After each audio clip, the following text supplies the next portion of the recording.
Y empezamos el directo.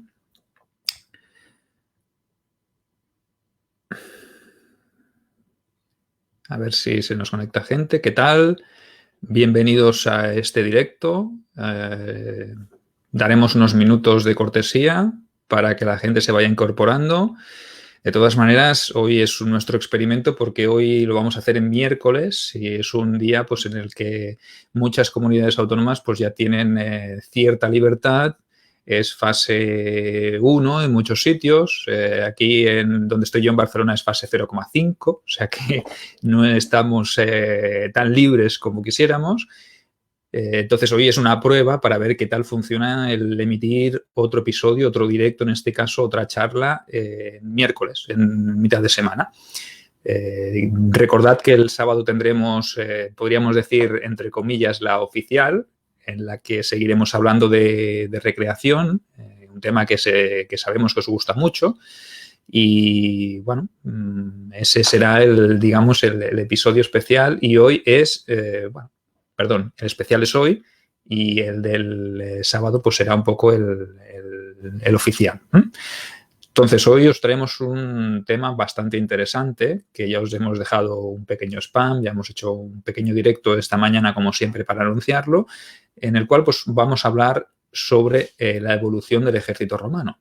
No de la legión, sino del ejército. La legión es una parte de este ejército romano.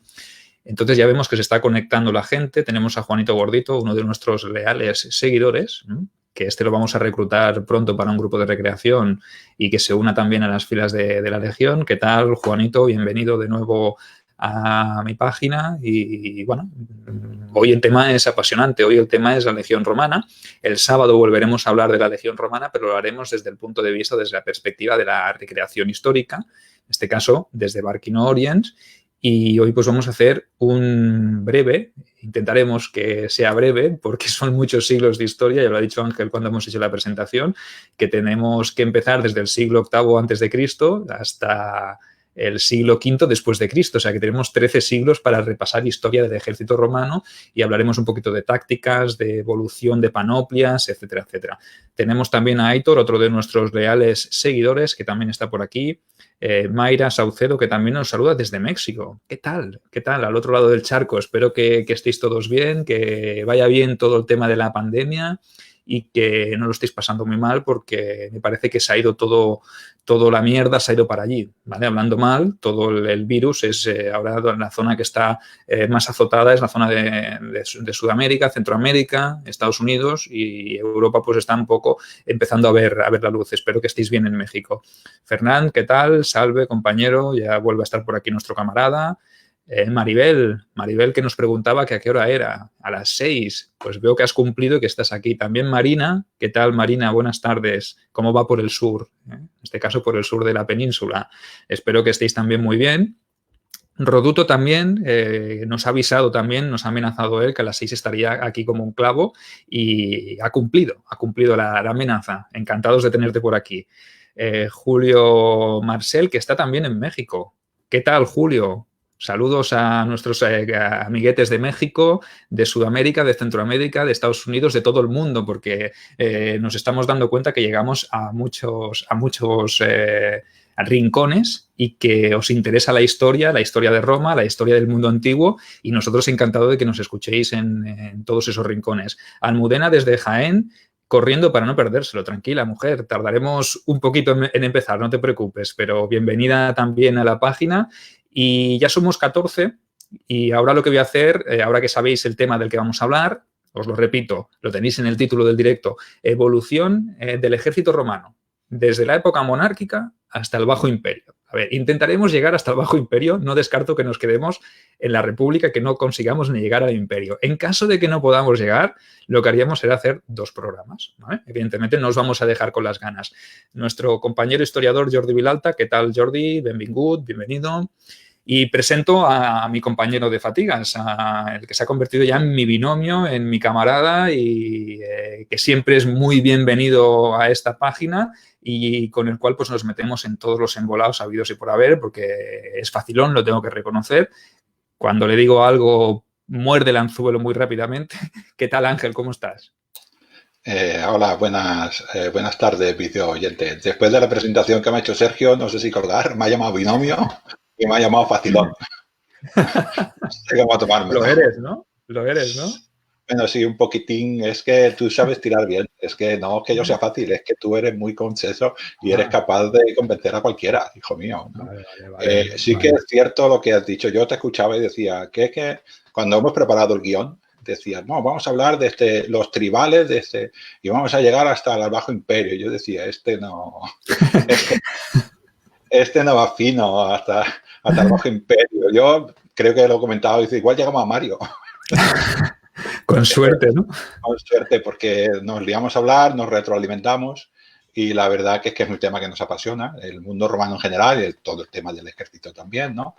Y ya veremos a dónde llegamos, pero como ha dicho Sergio, como soy facilón, pues pronto, si no acabamos, seguiremos adelante. Hay mucho que hablar y el problema que veo yo, y seguramente él también lo verá, que nos gusta divulgar y dejarnos muchas cosas atrás nos cuesta, Sergio.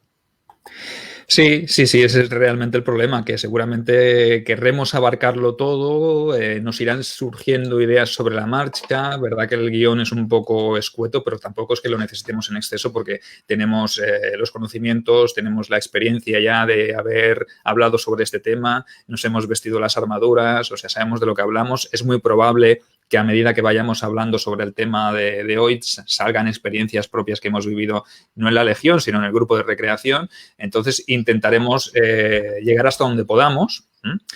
También os recordamos que podéis dejar vuestras preguntas, irlas formulando. Nosotros intentaremos irlas contestando a medida que podamos y al final pues abriremos también una ronda para las preguntas finales. Evidentemente, si al final nos falta tiempo, cortaremos donde tengamos que cortar y os invitaremos a seguir. Lo que no vamos a hacer es dejaros a medias, esa no es nuestra intención. Ya sabéis que siempre acabamos lo que comenzamos, nos gusta ser resolutivos y por eso pues nos ponemos, si te parece, al lío, que son ya las 6 y 7 minutos, las 18 y 7 minutos y bueno, hechas las presentaciones, tenemos ya 16 personas. Han caído 2, imagino que a lo mejor se han equivocado de canal o han dicho, uy, estos 2 nos van a pegar la chapa aquí y han decidido cortar. Así que si te parece, pues hacemos un poquito de Sí. ¿Quieres decir algo? Sí, antes de empezar, como sabes, me gusta hacerte alguna sorpresita de vez en cuando, ¿no? Venga. Entonces quería aprovechar para hacer la sorpresa y para indicarles a los videoyentes lo que se van a encontrar este sábado, ¿no? Y es importante. Ya te aviso que tú vas a tener un poco de retraso a ver el vídeo porque lo he visto desde mi ordenador, ¿no? Con lo cual, estate atento. Es un vídeo en el cual muestro un entrenamiento de los que hacemos nosotros en nuestro grupo. Dura 1 minuto y medio, para que vea la gente cómo nos lo tomamos en serio y cómo luego esto tiene que salir al público. Está aquí, lo veréis, es un entrenamiento, uno de los últimos que hicimos para algo que queremos incorporar este año.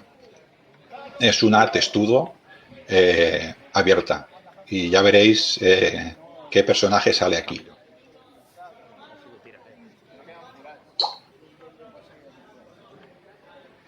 Aquí lo veis, está ahí debajo, hace de optio, pero también lo tenemos controlado. Tenemos que mejorar muchos aspectos, hay alguna mano fuera, pero bueno, mejoramos, ahora avanzamos.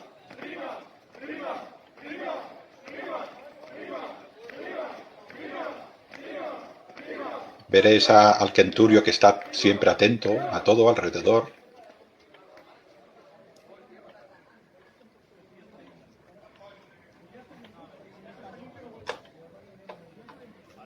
Sí, para añadir un comentario, simplemente decir, Ángel, que normalmente hacemos la testudo con pared, ¿no? Con laterales, con escudos en los laterales. Entonces, eso lo que hace es que sea bastante diferente de esta, y esta es una nueva prueba que vamos a hacer pues para hacerla más abierta, para que se vea mejor a los legionarios desde el público. Y esto es una de las variantes que queremos hacer, que queremos añadir. Yo soy el del pantalón gris y la chaqueta gris, el de la última fila, como veis, que está también colaborando, y ahora incluso, imaginaos, ¿no? Lo difícil que es hacer este consistite, ¿no? Que es bajar y poner rodilla en el suelo con la chapa. Ahora aquí lo estamos haciendo sin chapa, entonces es más sencillo, ¿no? Pero imaginad lo complicado que es mantener la armonía y que todo el mundo lo haga a la vez y que no haya ninguna grieta. Sí, sí, bueno, como has visto, quería enseñarles a nuestros video oyentes lo que se pueden encontrar la semana que viene, no, este sábado, y todo el tema de la Legio, ¿no? Bueno, era una sorpresa para que supieran los video oyentes lo que los espera y un poquitín, como tú también, aunque eres optio, también te pones ahí abajo a trabajar con todos los demás. En este caso, yo como hacía de Aquilifer, el Kenturio me dio la cámara y me dijo, empieza a dar vueltas. Así que yo no salgo. Yo soy el que graba.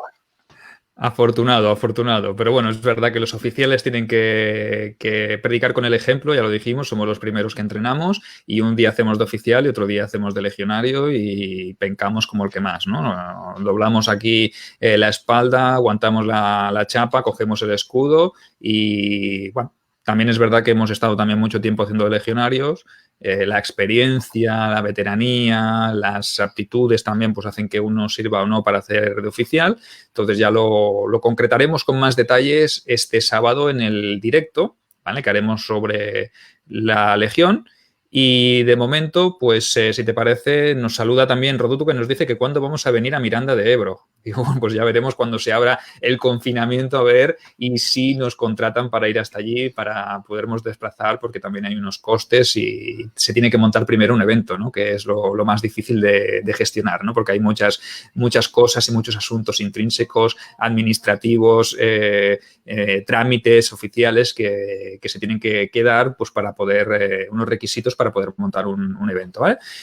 Nos dice Juanito que una chulada de escudos. Pues sí, son escudos alto imperiales de la época de Trajano y si te parece, pues con esto nos ponemos ya en harina y empezamos con el tema de hoy, que es la evolución del ejército romano y para ello pues nos vamos a remontar a los orígenes. Ya os acordáis que hace unas semanas hablamos sobre esa Roma monárquica. ¿Os acordáis que hicimos un pequeño repaso a la tradición divina, homérica, derivada de Homero, que retomó Virgilio para hacer esa Eneida, ¿no? Donde se trató de vincular, o en este caso Augusto quiso vincular su gens a la familia real troyana, a Eneas en este caso, y a Afrodita, que Eneas era hijo de Afrodita, y divinizar pues un poco su persona. Nos vamos a esa Roma monárquica, nos vamos a esa Roma del siglo VIII, como recordáis, la fundación que se suele estipular como fecha inicial de la historia de Roma sería el año 753 a.C. y ese periodo monárquico abarcaría desde el 753 hasta el 509 a.C., que es cuando se proclama la República. Ya lo dijimos en su momento cuando hablamos del último rey de Roma, de Tarquinio el Soberbio, ya dijimos en qué circunstancias apareció la República, qué tipo de república era, pero hoy nos vamos a centrar exclusivamente en el ejército, ¿vale? Sí que haremos mención a otros campos y otros aspectos de la sociedad, pero nos centraremos en lo que es la vida militar, ¿vale? Y no decimos legión, no decimos la palabra legión, porque en estos momentos iniciales de Roma no se puede hablar de legión en sí, sino que el modelo de combate era muy diferente, pero muy parecido al combate que se hacía en la antigua Grecia, en la Grecia arcaica, los etruscos, etcétera, etcétera. Y para reclutar hombres en este periodo inicial, ¿cuáles eran los requisitos para ser soldados? Primero, ser ciudadano, evidentemente. Esto lo recordaréis porque en la antigua Grecia también pasaba lo mismo, ¿no? Los ciudadanos eran ciudadanos durante una época del año y luego tenían que cumplir sus deberes como soldados. Hablamos de un concepto de ciudadano-soldado, ¿vale? Que ya nos da alguna pista de cómo por dónde van los tiros. En este caso, la primera reforma o el primer toque de distinción que le da Rómulo, en este caso al ejército. Recordad que cuando hablamos de Rómulo hablamos de una parte mitológica, ¿no? De un poco que está un poco oscilando entre la realidad y la leyenda, ¿no? Entonces, según los datos que podemos extraer, las fuentes nos dicen que este primer ejército, lo único que quería el rey era que fueran hombres fuertes y aptos para para el servicio. Bueno, no vas a meter a un enclenque que no pueda ni ponerse una armadura y que no pueda sujetar un escudo, porque ese es un objetivo claro y eso puede provocar una brecha en la formación, ¿vale? Y ahora, más adelante, os hablaremos del tipo de formación que se utilizaba en esta Roma monárquica. Era un ejército no profesional, como ya hemos dicho, compuesto por ciudadanos soldados que recibían una instrucción, imaginamos que no muy, digamos, no mucha disciplina, sino que sería una instrucción muy básica, porque el resto del año tenían que dedicarse a otras cosas. Evidentemente, los agricultores ya eran hombres fuertes de por sí, o sea, gente que trabajaba de sol a sol, que le echaba más horas que lo que sea a un oficio. Entonces, esto les hacía ser hombres capacitados. Y se combatía, ojo, al estilo griego. Al estilo griego, ¿vale? La falange. Luego en la siguiente foto pues os pondremos algo más de información para que lo podáis ver, ¿vale? En este caso, bueno, tira para atrás, Ángel, no la avancemos todavía, que nos queda hablar de la segunda parte, que si quieres pues te cedo a ti la palabra. No, yo quería también decir un poquitín que tenían que, a la fuerza, ¿no? Es como dices, un poco místico, ¿no? Es un poco mito todo esto que hablamos, porque ni siquiera sabemos si existieron, como mínimo, los 4 primeros reyes. Parecen demasiado imaginados, ¿no? Los reyes etruscos probablemente sí. Los etruscos tenían influencia griega, pero ya no solo los etruscos, sino que al sur de Roma estaba la Magna Grecia, ¿no? Estaba Tarento, estaba Capua. Todas estas ciudades eran de estilo griego y probablemente luchaban así. Anteriormente de la influencia etrusca, pues supongo que luchaban pues como los luchaban los bandidos, quiero decir, tribales, y como podían, y se encerrarían en su muralla como pudieran, ¿no? Como luchaban los hombres de la Edad de Bronce, ¿no? Pero ya cuando Roma, ya hablamos en un programa que Roma era etrusca, para mí, según mi opinión, el origen de Roma es etrusco, con sus características latinas del Lacio, y el primer ejército, creo que la inmensa mayoría de la gente sabe o que conoce Roma, como mínimo lo ha oído, que los historiadores de mucho después, por ejemplo, Polibio y gente del siglo, estamos hablando del siglo III, siglo II, decía que estaba compuesto por 3.000 hombres a pie y 300 celeres, 300 de caballería. Y esto era el ejército que tenía Roma, ¿no? Este fue el primer ejército. Luego, como dice Sergio, se hizo una reforma que la hizo Servio Tulio, que este ya es el penúltimo rey de Roma, que ya era etrusco, y empezó a dividir al ejército por clase social. Vuelvo a repetir que son falanges, el hecho como las falanges, ¿no? Luego lo pasaremos y Sergio, que le gusta bastante el tema este de la falange, lo explicará bien cómo funciona, ¿no? Pero Servio Tulio lo que hizo fue dividir el ejército en 5 clases sociales, realmente eran 6, ¿no? Pero para el ejército iban 5 clases y ocupaban el puesto en el ejército dependiendo de su capacidad económica. Cuanto más capacidad económica tenían, pues mejor armados iban. Es lógico, ¿no?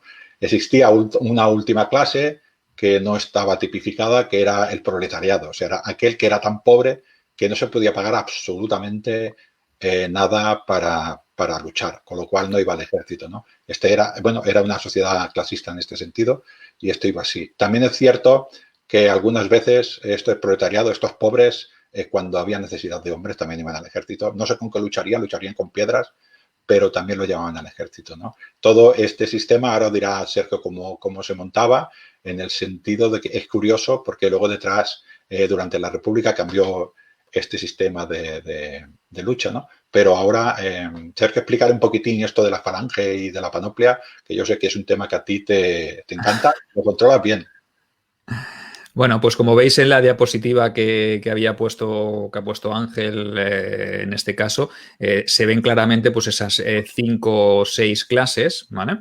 En las cuales, pues obviamente, cada ciudadano se tenía que costear su propia panoplia, como pasaba en las ciudades griegas, como pasaba en las polis, como pasaba en las ciudades etruscas, ¿no? En ese momento era un ejército de ciudadanos. Evidentemente el Estado no financiaba ni sufragaba los gastos de panoplia. Y esto pues nos vamos hasta tiempos de Mario, o sea que imaginaos hasta el siglo II antes de Cristo, eso no sucedería. Estamos en el siglo VIII, imaginaros, ¿no? Octavo, séptimo, sexto, quinto, cuarto, tercero, donde el propio soldado, el propio guerrero, tenía que costearse su propia panoplia. Ya hemos dicho, habéis visto antes en la diapositiva anterior cómo estaban los ciudadanos de primera clase que tenían una panoplia muy completa, que podría ser la del estilo hoplita, porque la formación de combate era la falange que tenéis a la izquierda, y a la derecha tenéis el falangita, el hoplita. Hoplita, como ya sabéis, viene del griego oplón, que oplón es la panoplia. Mucha gente tiende a pensar que el oplón era el escudo, ese escudo ovalado, pero no era. El escudo se llamaba aspis, ¿vale? Hoplita, oplón. Hoplita, portador del oplón, ¿vale? Entonces, en este caso, portador de la panoplia. La siguiente clase, obviamente, bajaba un poquito de nivel adquisitivo, se podía permitir menos panoplia, y así sucesivamente hasta que las últimas clases, pues como ha dicho Ángel, pues no llevaban prácticamente nada, y si podían permitirse un arco, una lanza y un escudo de madera, pues obviamente con eso tiraban. Y en casos muy, muy graves, de mucha necesidad, incluso los proletarios o la gente más baja de la sociedad, del escalafón más bajo, esa sí que podía coger las armas o lo que tuviera a mano y sumarse a una batalla. Pero lo que quiero que entendáis, lo que queremos que entendáis, es cómo se combatía en esta Roma monárquica. Y se combatía de esta manera que veis en la izquierda, es decir, formación cerrada en filas, escudo con escudo, y se combatía con lanza. La espada era un elemento secundario, ¿vale? Un elemento secundario que cuando se rompía la lanza o se partía o tenías un hombre tan encima tuyo que no podías recurrir a la lanza por cuestión de espacio, pues sacabas la espada, que solía ser una espada corta, y asestabas el golpe. Entonces, esto es más o menos para que veáis la falange de estilo hoplítico que se utilizaba también en tiempos de la Roma monárquica. A la derecha, pues os hemos hecho un pequeño esquema de cómo era una panoplia en esos momentos, ¿vale? Tanto en Grecia como en Etruria como en Roma. Como veis, hay elementos característicos de la panoplia de un hoplita, como son el cranos, la palabra ya lo deduce, ¿no? Lo deducís, imagino, ¿no? El cranos era el casco, ¿no? Normalmente de uso corintio, de tipo corintio, estos de bronce, que solo se ven los ojos, que tapan la nariz y las carrilleras, ¿vale? Escudos muy complicados para ver y para sentir órdenes, que muchas veces sí que sabemos que los guerreros se hacían agujeros en lo que es la parte lateral de las orejas para poder escuchar las órdenes, porque aquello cuando te lo pones es pues como si te aislaras del mundo que tienes alrededor, ¿no? Hay diferentes tipos de adornos, plumas, crestas, alas, como veis aquí, ¿no? En este hoplita que os hemos puesto como ejemplo. Otro elemento defensivo era la coraza, el linotórax, que podía ser de lino, como dice la palabra, capas de lino encoladas, ¿vale? Una sobre otra, que era más ligero, pero que era muy resistente, o la armadura típica de bronce, como la que veis aquí en el dibujo, en el esquema. O sea, tenemos cranos, linotórax, y el tercer elemento defensivo era el aspis, no el oplón. El oplón es la panoplia, recordad. El aspis era el escudo este redondo que tenía 1 metro de diámetro, ¿vale? Y que servía para protegerme a mí y al compañero. O sea, yo ponía el escudo, ¿vale? Ponía el escudo y protegía mi mitad y la mitad de mi compañero, ¿vale? De ahí el combatir de manera tan compacta. Entonces, ¿cómo se combatía entonces? Pues utilizando el doru o la dori, que es la lanza, ¿no? Esta lanza de 1,5 metros, 2 metros, que tenía doble punta, una punta normal y otra por debajo, pues por si tenías que picar al enemigo cuando pasabas por encima de él para rematarlo. O si se partía la lanza o la punta principal, darle la vuelta y volver a combatir. O sea, es decir, se combatía así, por encima del escudo, ¿vale?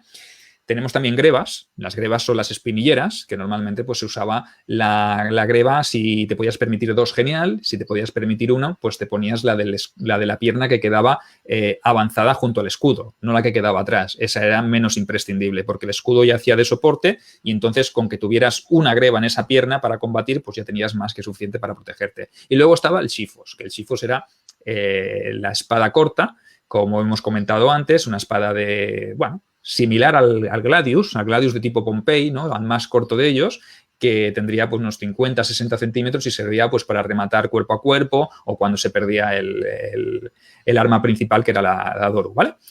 Esto sería más o menos lo que sería el estilo de combate, el modelo de guerrero de la Roma monárquica, de esta Roma de los siglos octavo, séptimo, sexto, ¿no? Hasta finales, hasta en principio de la República.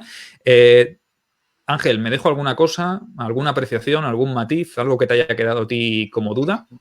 No, como duda no. Quizás podríamos profundizar y decir que la falange, si bien funciona como un tanque, tiene el problema de que es súper rígida. Es muy rígida y tiene un objetivo que es avanzar hacia adelante en terreno plano, ¿no? Y entonces, cuando no estamos así, tenemos un problema. Y si se rompen las líneas, se deshace totalmente y es prácticamente imposible de volver a montarla, ¿no? Y esta es dijéramos, su parte más débil.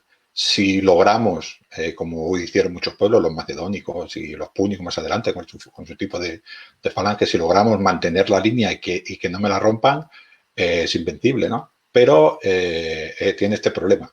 El problema es que es muy, muy, muy rígida y este fue uno de los problemas que, si quiere, ya introduzco yo el tema. Es uno de los problemas que se encontró precisamente este ejército monárquico cuando empezó a expandirse. Nos empezamos a expandir por el Lacio. Tenemos en el norte al enemigo, dijéramos, más que nos habíamos encontrado hasta entonces, que eran los etruscos, que luchaban con falange, y empezamos a extendernos hacia el sur y allí nos encontramos a los samnitas. Los samnitas eran un pueblo que vivía en el macizo central de los Apeninos, pero en la parte sur. Claro, macizo central de los Apeninos, estos son montañas. La rigidez de la falange es imposible utilizarla en una montaña donde hay bosques, donde hay altibajos, donde el terreno en un sitio sube, en el otro baja, y no, la falange necesita una línea que empieza en un lado del frente y acaba en el otro, ¿no? Al menos esta falange en la cual se luchaba aquí, ¿no? Y estas fueron un problema que tuvieron. Las guerras samnitas duraron bastante, lo digo de memoria, pero fueron 3, creo, y dieron bastantes problemas a Roma. Y este fue el motivo, convendrás conmigo, creo, que Roma pasó y dejó la falange a pasar a un ejército más de centuria, más parecido a manipular, y diría que este es el origen. Aquí ya podríamos hablar casi de legiones, ¿no, Sergio? Sí, en este momento es cuando se hace el paso por, como bien has dicho, lo has definido a la perfección, por una cuestión orográfica de terreno, por el tipo de enemigo también que combate no en formación compacta, entonces es mucho más movible, mucho más difícil de atacar cuando tú estás en una línea muy rígida. Entonces sí que es verdad que los samnitas, estas guerras, como veis aquí, fueron 3, ha dicho Ángel antes muy bien, que duraron entre el 343 y el 290, evidentemente no fueron seguidas, sino que fueron intercaladas con periodos de paz, ¿vale? Con periodos de tregua. Y estos samnitas pues pusieron a Roma contra las cuerdas, todo se ha dicho. Entonces obligaron a que los ejércitos consulares tuvieran que modificar su sistema y pasar a ser, podríamos decirlo, más maniobrables, menos compactos, e introducir el manípulo como elemento clave o como unidad básica de formación. En este caso, los manípulos estaban compuestos por 120 hombres, como os especificamos aquí, mientras que la falange era un núcleo gigante y compacto, que si tu ejército tenía 3.000 o 2.000 hombres, pues los 2.000 iban ahí todos juntos apilotonados. Entonces, si te atacaban por la retaguardia, imaginaros lo difícil que es darse la vuelta a todo un ejército de 3.000 hombres y ponerse a repeler un ataque que te viene por detrás. Entonces, el manípulo lo que permitía es que estas unidades de 120 hombres pudieran combatir. Perdona que te interrumpa, has dicho que era muy difícil. Ya te digo yo que era imposible. Por eso.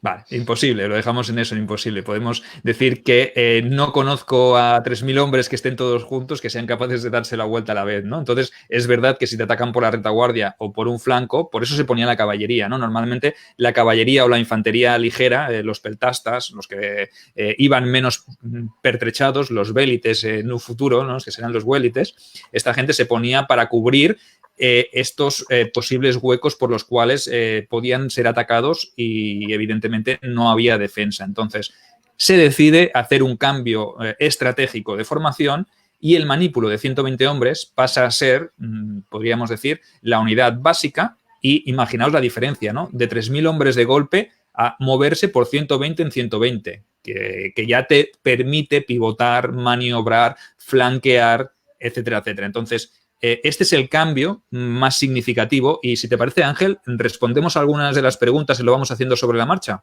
Perfecto. Venga, pues nos dice aquí Juanito Gordito que qué chulada de escudos. Imagino que se refería a los de la presentación del vídeo que has puesto, los escudos de teja de época alto imperial. Sí, como veis aquí en el dibujo, luego definiremos un poco más la panoplia del legionario republicano. Los escudos que podéis ver aquí en esta diapositiva, pues son muy diferentes. No son los escudos de teja, sino que tienen otra forma, la forma ovalada, ¿no? Que es la forma más básica si tenemos en cuenta, bueno, la simplicidad y la funcionalidad que quería en este momento, ¿no? Tenemos los escudos más redondos pequeñitos, que esos son más funcionales y más elementales, y luego los ovalados más grandes que ya sirven para proteger un poquito más al guerrero, ¿eh? Nos pregunta, nos saluda Juan Rosique, ¿qué tal? Nos da las buenas tardes, bienvenido, Juan. Luego Julio nos dice, ¿cuánto pesa un escudo de esos? Si te refieres a los nuestros de época imperial de recreación, estamos en torno a unos 10, 12 kilos, ¿no, Ángel, si no me equivoco? Bueno, los primeros 20 minutos, ¿quieres decir? Sí, los primeros 20 minutos pesan sobre 10 kilos, luego se van a los 20 y luego al final ya no sabes lo que pesa, pero sí, sobre 10 kilos. También es cierto que nosotros tenemos, también depende un poquitín, no lo mismo uno de roble que uno de otro material, ¿no?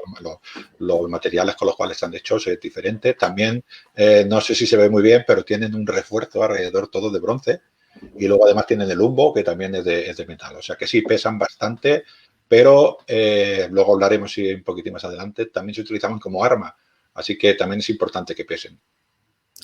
Perfecto. Nos saluda Mercedes desde Argentina, desde Mendoza. ¿Qué tal, Mercedes? Bienvenida. Hoy tenemos afluencia de gente de Sudamérica. Perfecto. Encantados de que nos escuchéis desde todos los rincones del planeta.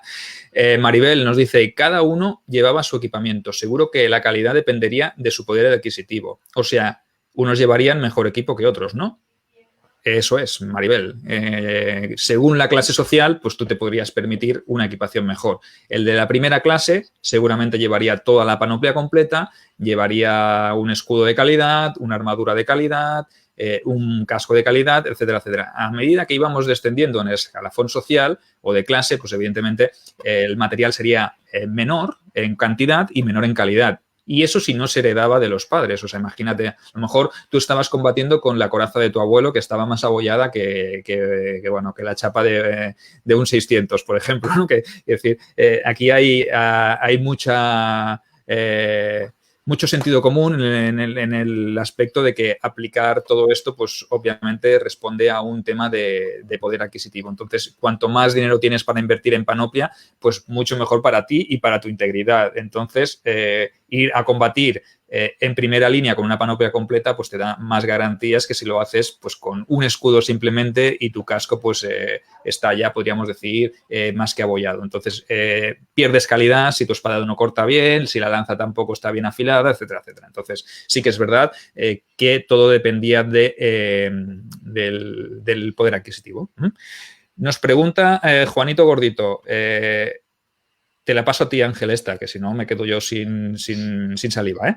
Dice, el estilo de lucha de la falange macedónica fue superado clarísimamente por la legión y la parte débil de la falange eran los laterales.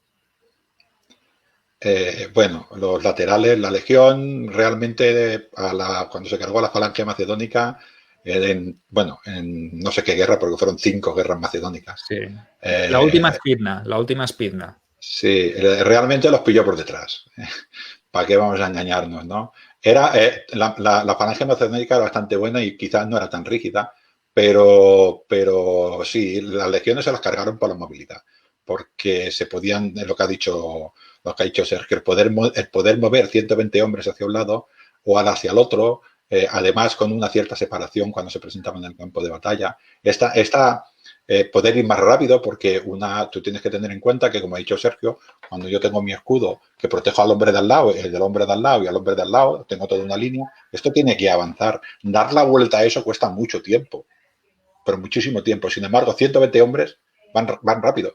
Entonces, cuando a ti te viene la falange, tú vas entreteniendo y puedes rodearla, ¿no? En el caso de la falange macedónica, hay que reconocer que fue muy buena. También es verdad que la falange que se cargaron los romanos no era ya la de Alejandro Magno, ¿no? Ya, que no sé qué hubiera pasado si Alejandro Magno, en vez de ir a Oriente, viene hacia el Occidente, ¿no? Pero el punto débil de la falange era su rigidez, y las legiones habían tenido la experiencia de luchar contra falanges y habían tenido la experiencia ya en la misma Roma contra Pirro, y ya también habían tenido experiencia de luchar con los manípulos y con diferentes manípulos, y también con una cosa que hablaremos ahora un poquitín más adelante, que es la rotación de hombres, ¿no? Esto y la velocidad de desplazamiento en campo de batalla fue, creo yo, ahora Sergio en todo caso me corregirá, que conoce más la batalla, porque sé que la estudia con afán, seguro que fue así. A ver, sí, simplemente no lo acogieron por la retaguardia la falange macedónica de esos tiempos, que como bien has dicho tú, en esos tiempos me parece que recordar que era Perseo, era el rey de Macedonia, el hijo de Filipo V, y aquella falange pues obviamente no era la de Alejandro. Yo estoy clarísimamente convencido de que si hubiese sido la falange de Alejandro no hubiese sido tan sencillo para las legiones. Evidentemente Alejandro era un genio, un estratega, o incluso su padre Filipo II fueron dos grandes genios, dos grandes generales que pondrían contra las cuerdas a la propia legión. En todo caso, lo que hizo el general romano, en este caso, pues fue Emilio Paulo.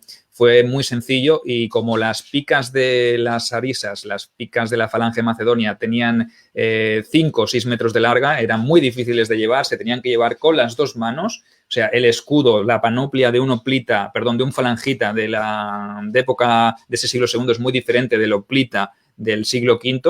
El escudo es muy pequeñito, un escudo muy pequeño que va aquí simplemente como un carácter defensivo. Solo llevan armadura los de las primeras líneas, y las arisas pesan muchísimo. Entonces tú necesitas las dos manos para aguantar esa pica. ¿Qué hizo Emilio Paulo? Muy sencillo, aplicar la lógica. Sus legionarios rompieron la formación, se colaron entre las arisas, ¿vale?, entre la formación de picas, accedieron hasta las primeras líneas de falangitas y les dieron matarile, ¿vale?, con la espada corta, pam, pam, pam. ¿Qué pasó? Pues que los de las siguientes líneas no podían moverse porque no había suficiente espacio, porque era una formación muy compacta.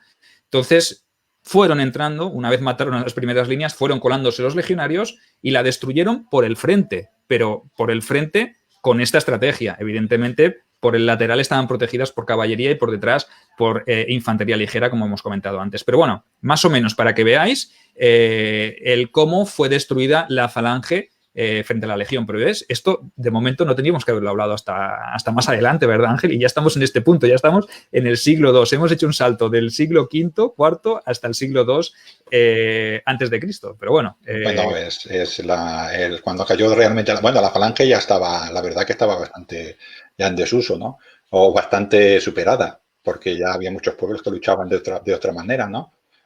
Los galos, por ejemplo, que se cargaron a Roma a principios de la República, no luchaban en falanges y se cargaron todo lo que pillaron. Con lo cual estaba era bastante conocida, ya lleva mucho tiempo en marcha, ¿no? Es verdad que los macedonios lo hacían bastante bien, ¿no? Pero sí, bueno, ya sabes cómo va esto, Sergio, vamos de un lado para otro, no pasa nada.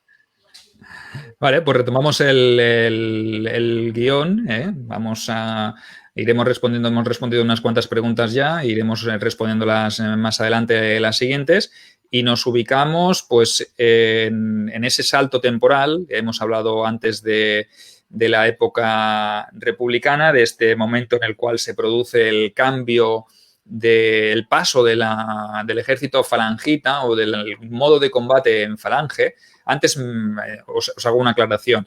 Hay gente que dice, ¿por qué se le llama falangita y no falangista? Vale, no es lo mismo falangista que falangita. El falangista es otro, o el falangismo es otro tipo de movimiento ideológico, y el falangita es el que combate en la falange, pero en la falange, en este caso, romano, ¿vale? No confundamos los términos porque en un audio reciente que hemos hecho en la Biblioteca Perdida, en un audio que hemos hablado sobre Pydna, precisamente, sobre el final de esta Macedonia y la conquista de Roma de la parte de Grecia, alguien decía eso, ¿por qué falangita y no falangista? Pues se dice falangita, no es que me lo haya inventado yo, ¿vale? Es que es este término, ¿de acuerdo? Entonces, el siguiente punto, hecha esta aclaración, el siguiente punto, pues pasaríamos a la siguiente diapositiva para que os hagáis un poquito a la idea.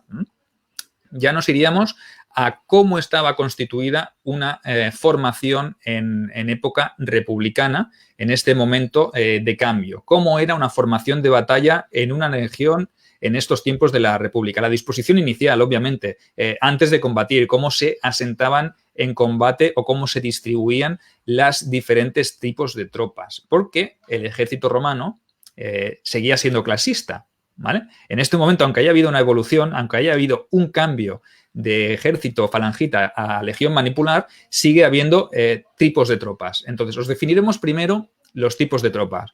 Yo os explicaré los tipos de tropas y Ángel os explicará cómo se asentaban en el campo de batalla, aunque tenéis aquí ya un claro ejemplo, ¿vale? Había 4 clases de guerreros, 4 clases de soldados. Tenéis los dibujos que se ven perfectamente, les ponemos los nombres porque seguramente ya los conoceréis. Tenemos al Vélites, que os hemos hablado antes, el que está abajo en primera línea, a la derecha, el infante ligero, la infantería ligera de toda la vida, o sea, los que podían permitirse menos panoplia, que normalmente combatían pues, con un par o 3 de jabalinas, un escudo redondo y apenas sin armadura. Muchos de ellos los representan con un casco que va cubierto con una piel de animal, ¿vale? Esto es lo que luego se heredaría como emblema del signifer o del aquilifer, etcétera, etcétera, ¿vale? Pues estos vélites, estos velites, que significa básicamente novatillo, principiante, recién llegado o algo así, ¿vale? Eran los que combatían en primera línea, ¿vale? Este es el primer tipo de guerrero de este momento. Después de él iría el hastati. Hastati, que viene pues de hasta, de lanza, ¿vale? Del asta, ¿eh? Que combatía, como veis, un poquito, bueno, más bien pertrechado. Tenía ya un escudo ovalado, tenía una armadura pectoral, que podía llevar una plancha o una placa de bronce o de acero colgada del pecho para proteger la parte más vulnerable. Llevaba ya una lanza o un pilum, ¿vale? Dependiendo del momento, habrá una evolución para llegar hasta el pilum, de la lanza o del asta hasta el pilum, y llevaría ya pues un yelmo, ¿vale? Un galea, ¿vale? Este sería la segunda línea de aguante. Vélites, hastati. Pasaríamos a la siguiente, todo dividido por escalafón social, al príncipes, ¿vale? Que era ya podríamos decir, un hombre ya de una posición, bueno, cómoda, y que tenía cierta experiencia, ¿vale?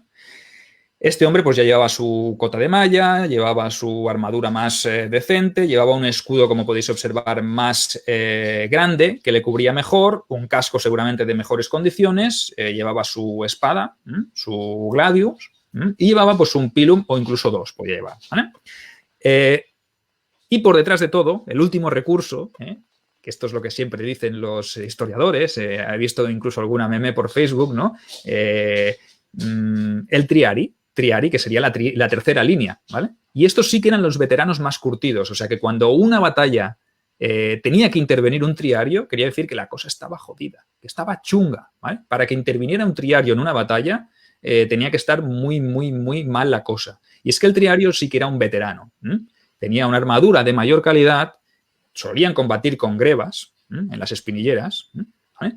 Y solían tener pues esa experiencia que aportaba el haber participado en muchos combates. Entonces, vélites, hastati, príncipes, triari, ¿vale? Estas son las 4 líneas, cada una por escalafón social, desde más bajo hasta más alto. Y luego teníamos los equites, los caballeros, los jinetes, que antes Ángel también los ha nombrado, que son herencia de época monárquica también. La caballería se dividía en turmas, ¿vale?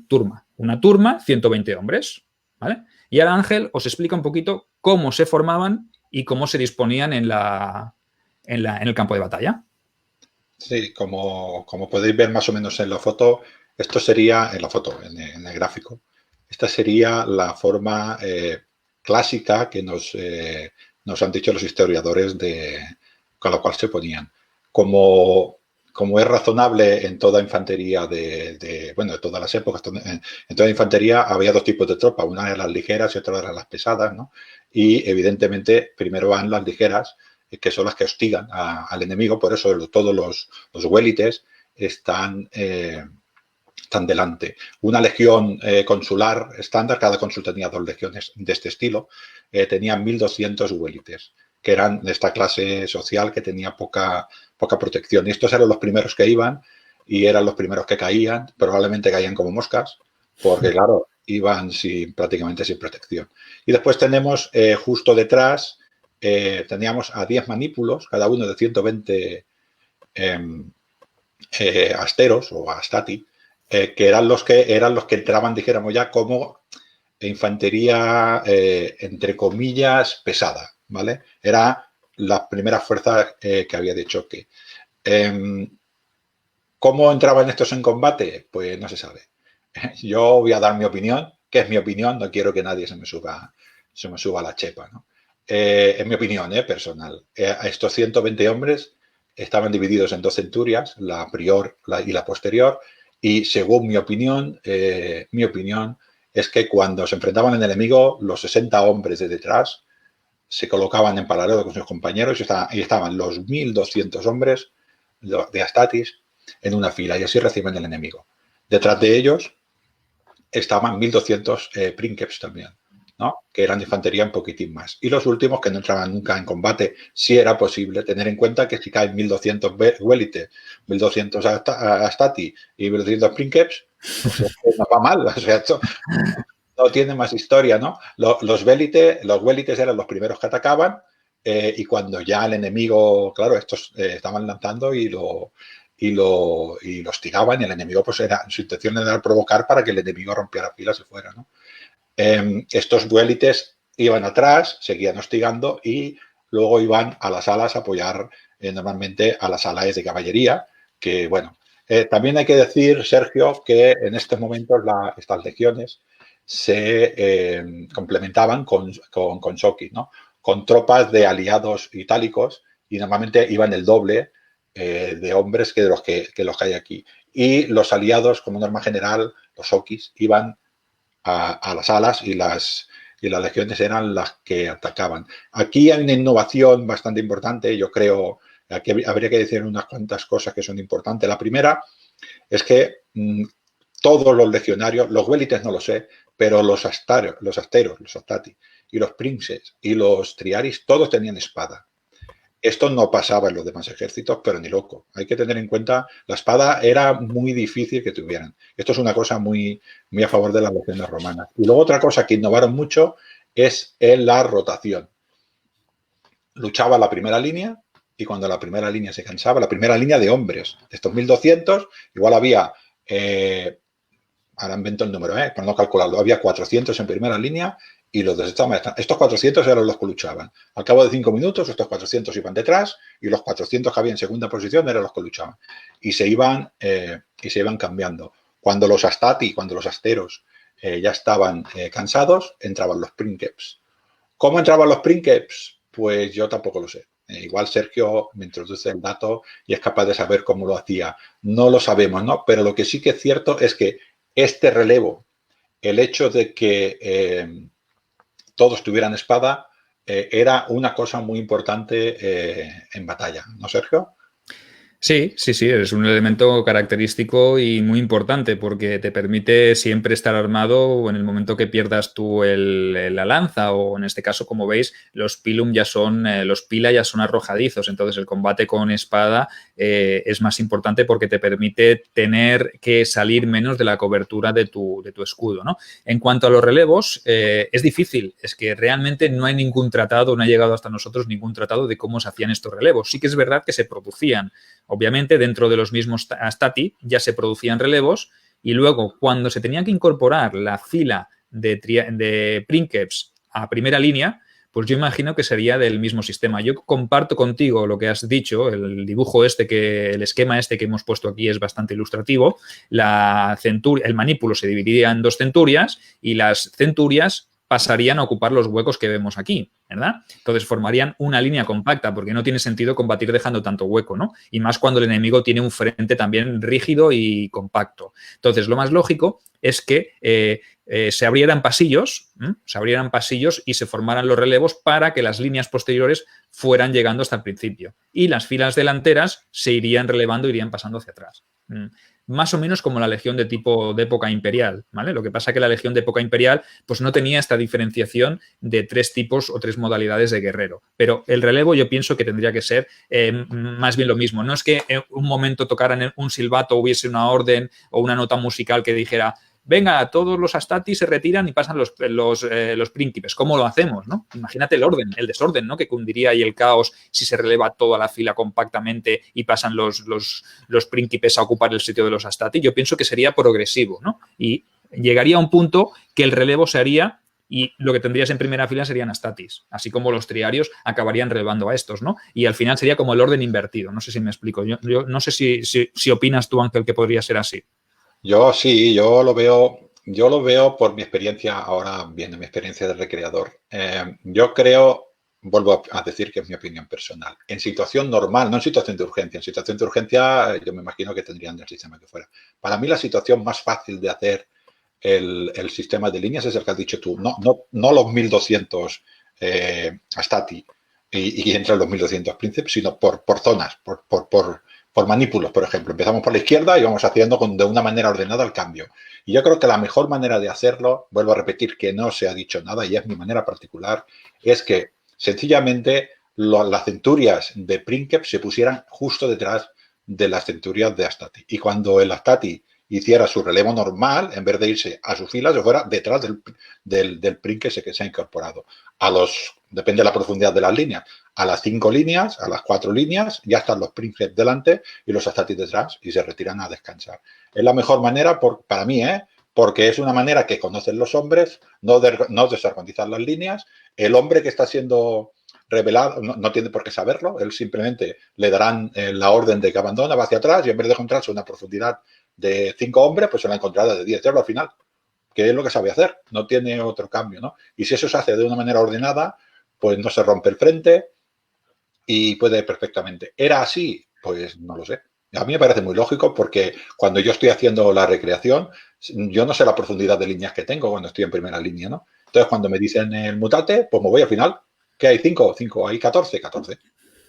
Claro, yo encuentro que es lo más lógico. Entonces, quizá los triarios no entraban en este primer relevo, sino que se quedaban, pero sí que el relevo entre Astati y Príncipes se producía de manera simultánea. Es decir, las unidades de Astati combatían enganchadas a las filas de Astati. Y cuando las filas de Astati acababan de su combate, automáticamente te emergía la primera de Príncipes, ¿vale? Entonces, es así. Yo pienso que es lo más lógico y lo más sencillo. Bueno, hasta aquí un poquito las explicaciones del ejército de este momento, ¿no? De este ejército por clases. De nuevo, por clase social. Como veis, los primeros, los vélites, son los que pillaban la del pulpo pese a ser los más pobres. O sea que imaginaos lo complicado que era la vida del pobre, que encima tenía que ir en primera línea y tenía que acabar sucumbiendo. Creo que Maribel nos lo ha dicho aquí, que qué injusto que era morir de esta manera. Y Jordi también nos dice que la vanguardia de la Legión Republicana, que tiene guasa que hasta las reformas de Mario, los vélites fueran los más pobres y tuvieran que ir ser los peor armados. Pues sí, primero la morralla, ¿vale? Y lo hacemos así en plan salvaje, pero es como pensaban los romanos en ese momento. Hacer un comentario sobre estos 2 divulgadores que has comentado, que es que así funcionaba Roma. Yo no acabo de entender, quiere decir que se iban a cargar al pobre.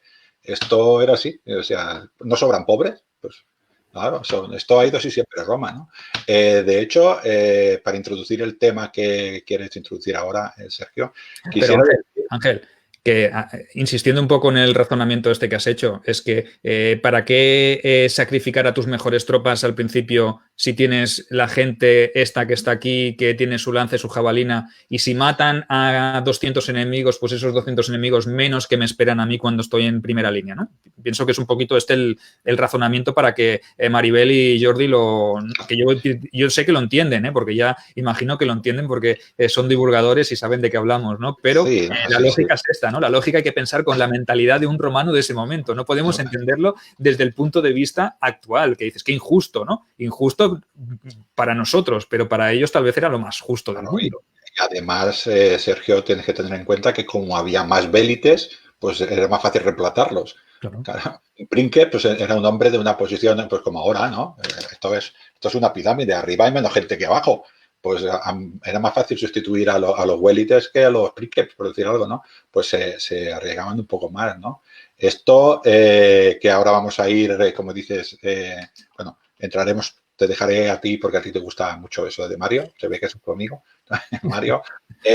¿Cómo llegamos a todo esto de Mario, ¿no? Tú ahora explicarás bien los motivos, ¿no? Pero yo creo que uno de los motivos principales fue que, sobre todo, el final del siglo III, con las guerras púnicas, y todo el siglo II, vamos a poner un ejemplo de guerras también bonitas que tuvieron los romanos, muchos problemas, por ejemplo, Hispania o las macedónicas, las campañas se hicieron eternas, ¿no? Y eso que has dicho tú antes del soldado campesino, del soldado artesano, del ciudadano soldado, el ciudadano soldado salía de su casa, se iba de campaña y no volvía. Y se empobrecía. ¿Y qué pasó con este problema? Pues lo que pasó con este problema es que la gente que iba al ejército, como ya no tenía sus padres, ya no tenía su riqueza, lo que pasó fue que Roma, la desigualdad social se hizo más grande, con lo cual había cada vez más pobres. Y llegó un momento en que la gente no tenía dinero para pagarse la panoplia. Y eso fue un problema muy importante. No voy a entrar en detalles, pero todos conocemos a un tal Graco que quiso hacer una reforma y le pasó algo malo, y algo malo que se murió, lo mataron, vamos, siendo tribuno de la plebe, que no podían ni tocarlo, pero se murió, y creo que hasta en un templo. Con lo cual, y 400 o 500 más le tiraron al río. Bueno, me quiero referir que todo ese siglo fue compulso, ¿no? Y luego ya para acabarlo de machacar, llegaron los bárbaros, las primeras guerras bárbaras, creo que fueron, no me quiero equivocar, pero los ambruscos, teutones, ambrones, bueno. Sí, toda esa coalición de cimbrios y teutones. Y así nos encontramos, lo que ahora vas a pronunciar tú, nos encontramos allá como cónsul, que estaba con Yugurta, que es una guerra muy importante, y él se encuentra toda esa situación y la tiene que arreglar, ¿no? ¿Y qué hace Sergio? Bueno, pues sí, Cayo Mario se encuentra en una tesitura bastante compleja, todos estos problemas a nivel interno y los problemas a nivel externo, ¿no? Estas invasiones cimbrias, que les llaman las guerras cimbrias, que estaban cimbrios, teutones, ambrones, bueno, todos pueblos galos y celtas, ¿no? Que emigraron y se movieron y entraron en territorio romano, en territorio de la República, pues pusieron contra las cuerdas a la República, ¿no? Y vamos, una República que estaba siempre en constante conflicto. Ya lo tuvo y lo pasó fatal con Aníbal, que hemos pasado por encima de las guerras púnicas, pero tampoco vamos a entrar en detalle en ellas porque dan para sí, para un tema de por sí, porque las guerras púnicas son un tema bastante complicado. Lo que sí que es verdad que en este principio del siglo II,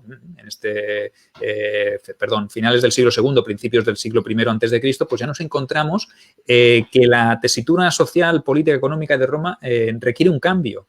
Y el estamento militar también lo requiere, porque las legiones de tipo, podríamos decir, clasista, ya no tienen cabida, ¿vale?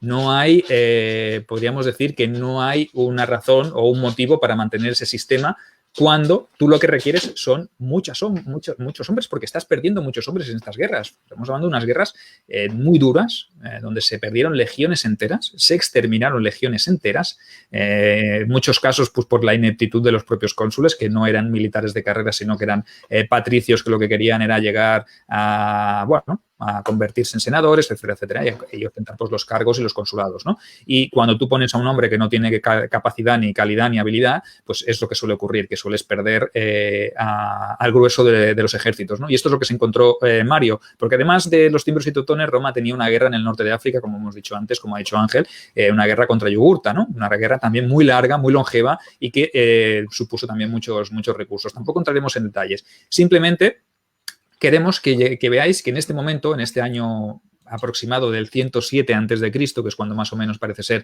que Cayo Mario obtiene su consulado, que será 7 veces cónsul, recordadlo, quedaros con esto porque es muy importante, porque no cualquiera podía ostentar a 7 consulados. Es una persona,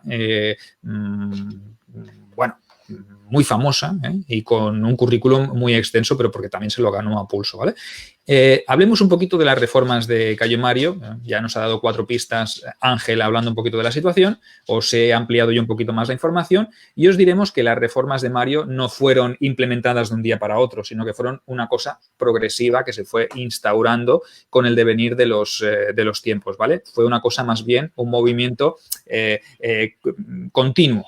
No digamos que llegó un día Mario, se levantó en el 107 a.C. en el día tal y dijo, venga, hoy me apetece aplicar unas reformas en el ejército. No, no funciona así. Fueron cambios progresivos y que se irían instaurando con el paso de los meses, de los días, de los años, ¿vale? Sobre todo, importante lo que ha dicho Ángel antes, todos los ciudadanos se podían alistar. ¿Por qué? Porque hacía falta mano de obra en el ejército, ¿vale? Mano de obra me refiero a guerreros.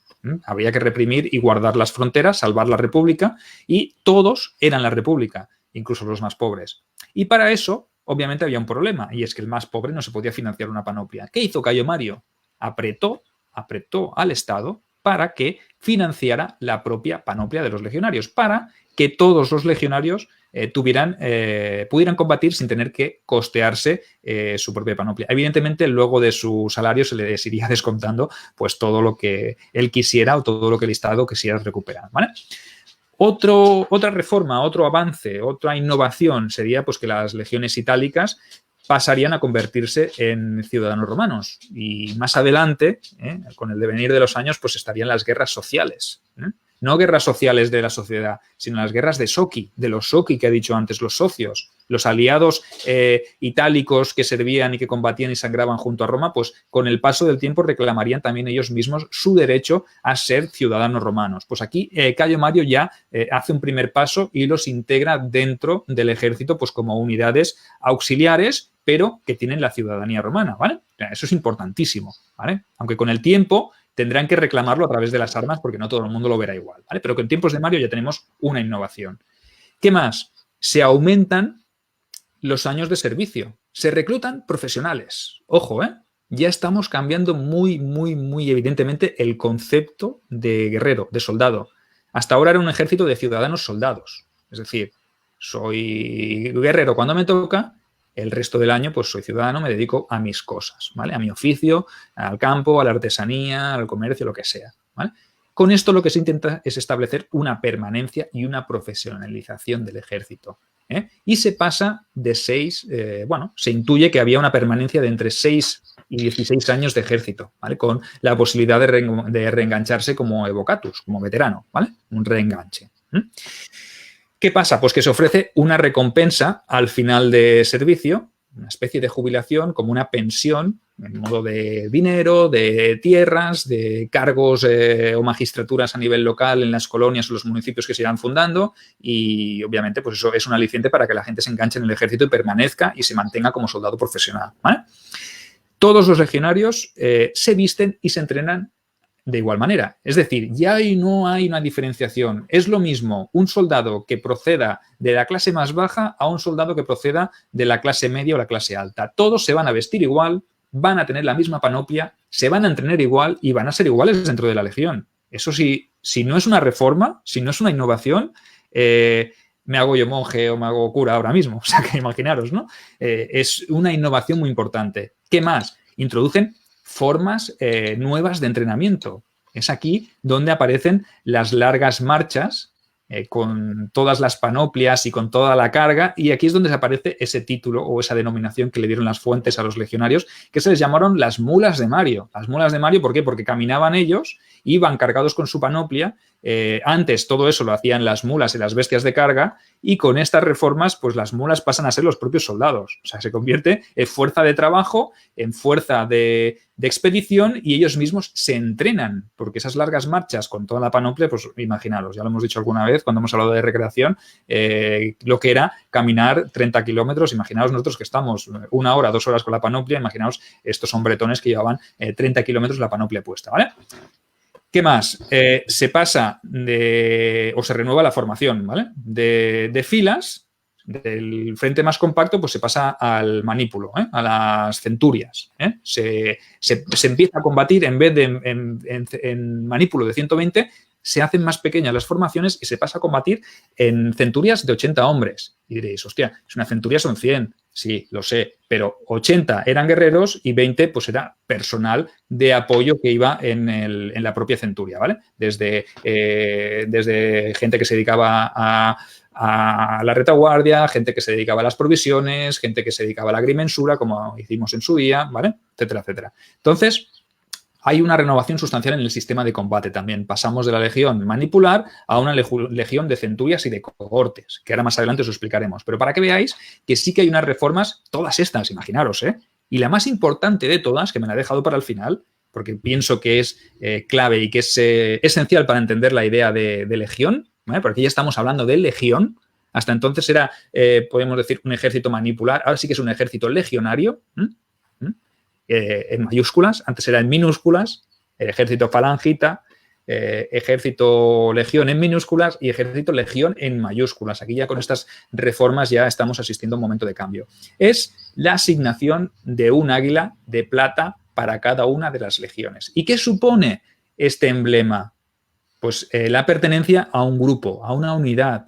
El águila es, hay que morir por el águila, ¿vale? Se tiene que defender a muerte. Si el águila cae, el honor de la legión cae, ¿vale? Entonces, Mario lo que está haciendo es que todos los hombres que están en esa legión tengan un sentimiento de unidad, de pertenencia a algo, a un ente, a esa legión. Entonces, que tengas un águila es un símbolo. Hasta entonces los símbolos o los estandartes y los emblemas de las legiones pues eran muy diferentes y variados, ¿no? Un jabalí, un lobo, lo que fuera, ¿no? Con esto se intenta unificar. Que todas las legiones de Roma sientan lo mismo. O sea, que si a mí me trasladan de la legión primera a la legión tercera, seguiré teniendo un águila y mi elemento de permanencia, y yo lucharé por el águila que representa Roma, representa el Estado, representa el todo, y yo soy un servidor de Roma, y a cambio pues tendré una jubilación, tendré una recompensa, un salario, un stipendium, etcétera, etcétera, ¿vale? Estas son las reformas principales de tiempos de Mario. No sé si me he explicado bien, Ángel, me he extendido demasiado porque ya llevamos casi más de 1 hora de programa y estamos en Mario todavía. Mira que me lo has advertido, ¿eh? Yo no quiero decir nada porque ya te conozco y sé que te extienden, ¿no? Quiero incidir un poquitín en lo que dices del águila, ¿no? El águila representa a Roma, el águila representa a Júpiter, que es uno de sus signos. El águila, de los águilas legionarios, tienen en sus garras, tienen los rayos del padre de la luz, que es Júpiter. El águila, además, representa la historia de esa legión. Todos los éxitos de esa legión viven en ese águila. El águila, además, es el genio tutelar de la legión. Es un ente muy importante para los romanos. Todos los romanos tenían un genio muy simplificado para que la gente, pero muy simplificado, vendría a ser como el ángel de la guardia actual, ¿no? Es el que te cuida, el que te lleva. Pero además tiene la representación de una línea sucesoria. El genio de una familia era algo que te enlazaba a toda la historia, a todos los varones de tu familia y te llevaba la historia, tú cuando el que heredaba la historia de tu familia a través de este objeto, ¿no? Y esto era el águila. Esto fue un acierto muy importante de Mario y la clavó bastante porque hostia, el águila, perder el águila, todos sabemos cuando perdió Augusto las 3 águilas de Teutoburgo, que casi le costó la vida, que iba llorando el hombre, no se afeitaba ni nada, diciendo, Varo, devuélveme las legiones, ¿no? Pues él no decía esto, él quería las águilas. Las legiones eran hombres y él lo que quería eran las 3 águilas de las 17, las 18 y las 19. O sea, esto es una cosa muy importante. Otra cosa muy importante también que hay que tener en cuenta cuando has dicho de que se hace, todos los uniformes son iguales, todos los hombres van acorazados, todos los hombres van acorazados, todos los hombres tienen, en esta época, ahora vamos a ir a la panoplia, tienen cota de malla, todos los hombres tienen escudo, todos los hombres tienen galea, todos los hombres tienen gladius, todos. Esto no pasaba con los galos, esto no pasaba con los hispanos. La espada la tenían el 10%, no tenían más. Hay que tener en cuenta que todo esto parece una tontería, pero es una revolución enorme en comparación con cualquier otro ejército. No había ningún otro precedente alrededor de Roma en el que el Estado le pagara la panoplia al ejército.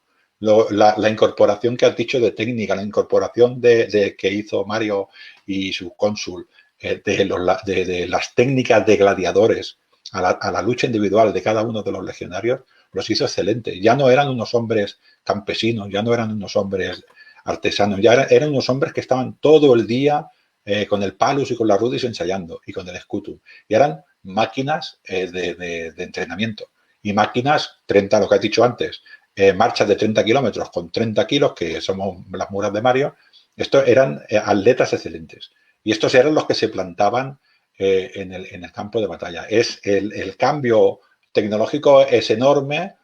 Hay que decir también que este cambio no se produce porque Roma fuera... Oh, qué bien, voy a hacer el cambio. Se hizo por una necesidad. Como todo lo que hice antes hemos dicho, los samnitas, que pasemos de la falange, tuvimos que pasar a otro tipo de tropa, pues porque el enemigo nos obligaba. Si Roma va contra los samnitas a luchar en falange, pierde. Pues aquí nos pasa lo mismo. Si va contra los cimbrios a luchar con el 10% del ejército o el 30% del ejército con realmente fortificado, realmente con panoplia potente, con cota de malla, también pierde, porque los primeros hombres se hubieran muerto, ¿no? De esta manera, los 5.000 y pico de hombres, que ahora hablaremos de ellos, iban iguales, ¿no? La panoplia, ahora en todo caso la explicamos, pero ya veréis que todos estáis viendo, ¿no, Sergio? Aquí estamos, la panoplia del ejército republicano. Esto viene a ser así más o menos hasta final de los Claudio Julio. Esta viene a ser la panoplia del legionario, que si quiere la explica Sergio, y así la ven ellos, que para que vean los cascos y la diferencia que hay de nuestro ejército, que nosotros somos nuestra legio, la Legio Seconda Traiana Forti, es de la época de Trajano, y ya verás que hay una diferencia. Sí, vale. Explicamos un poquito la panoplia del ejército de Mario, que como bien dice Ángel, duraría hasta tiempos de Augusto y algunos de sus sucesores, hasta Tiberio incluso. En época de Augusto es cuando se empiezan a aplicar, a finales de la época de Augusto se empiezan a aplicar las nuevas armaduras y los nuevos cascos, pero hasta ese momento vemos que el legionario, tenéis aquí un ejemplo de cómo era el legionario. Y el legionario, la panoplia, estaba constituida pues, por un galea, por un casco. En este caso, el típico era el Montefortino. Este tipo de casco que, como veis, tiene un pequeño cubrenucas, muy pequeñito, unas carrilleras que tapan, pero que deja toda la cara al descubierto, pues para que el legionario no pierda campo de visión respecto a los cascos que había, por ejemplo, los cascos corintios que hemos dicho antes de época monárquica. Tenían plumas, tenían crines de caballo, etcétera, adornos, ¿vale? Variados. Evidentemente existían las crines de los centuriones, de los optios, etcétera, ¿no? Que eran diferentes a las que llevaban los legionarios y eran simplemente pues para que se vieran bien en el campo de batalla y dentro de la formación para poder que los legionarios se pudieran ubicar bien por delante con el centurión y por el lateral con la cresta del optio. Vemos que tenemos ya una lórica amata, ¿vale? Una armadura de anillas, una cota de malla de toda la vida. En este caso, pues con refuerzos, como veis, en los hombros, para que caiga todo el peso en el hombro y quede bien encajada la cota, que no se mueva. Importante, en este momento es la cota de malla. Ya veremos que habrá evolución en tiempos finales de agosto, ya es cuando empiezan a aparecer las segmentatas, ya os hablaremos de ellas más adelante. Otro elemento defensivo es el scutum ovalado, que como veis cambia un poco, ya está como un poco más redondeado para hacer un poco de protección al hombre que está en el interior. Es decir, no es un escudo plano, no me cubre plano como podía ser el Aspis o el escudo de época del Princeps o de la Stati, etc. No, es ya un poquito ovalado, pero con forma interior que lo que hace es proteger al que está dentro, ¿vale? Le da una cobertura más grande. Luego, como elementos ofensivos, pues tendríamos el pilum ligero y el pilum pesado. O sea, ya tenemos dos pilum. Como veis, el pilum pesado pues tendría un contrapeso, tendría un refuerzo de madera con metal, que lo que hacía es que fuera más consistente en el lanzamiento, ¿vale? El pilum ligero es para disparar a más distancia, que lo puedo disparar a más distancia porque pesa menos, y el pilum pesado pues sería para ya los enfrentamientos o arrojarlo a los que tienes ya casi a distancia de, vamos, de 10, 15, como mucho 20 metros, ¿vale? Estos pilums ya os avisamos que no son lanzas, no son para combatir cuerpo a cuerpo. El pilum es una jabalina arrojadiza. Esto lo tenéis que entender. Y en este momento el legionario llevaba dos, uno pesado y uno ligero.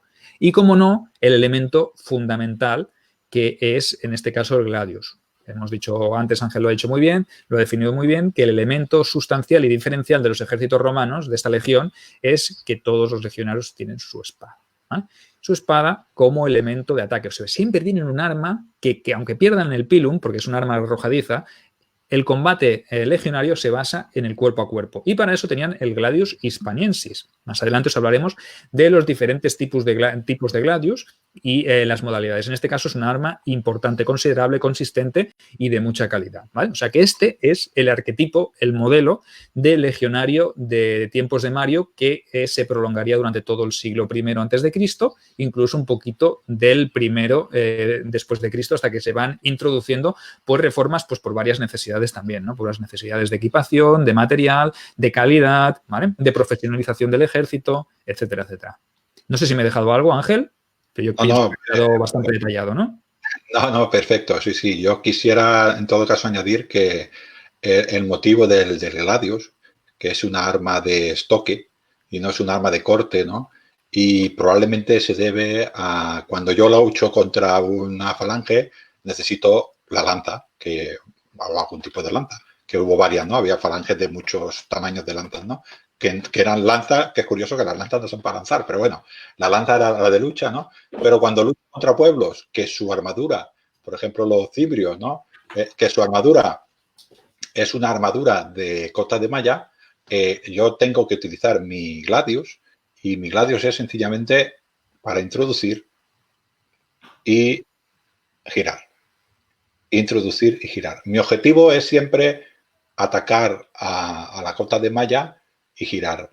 Un gladius hispaniensis a una cota de malla germana, que era el enemigo que tenía, el enemigo que se encontró, por ejemplo, también César un poco más adelante, también eran galos, que era de vestimenta, dijéramos, celta.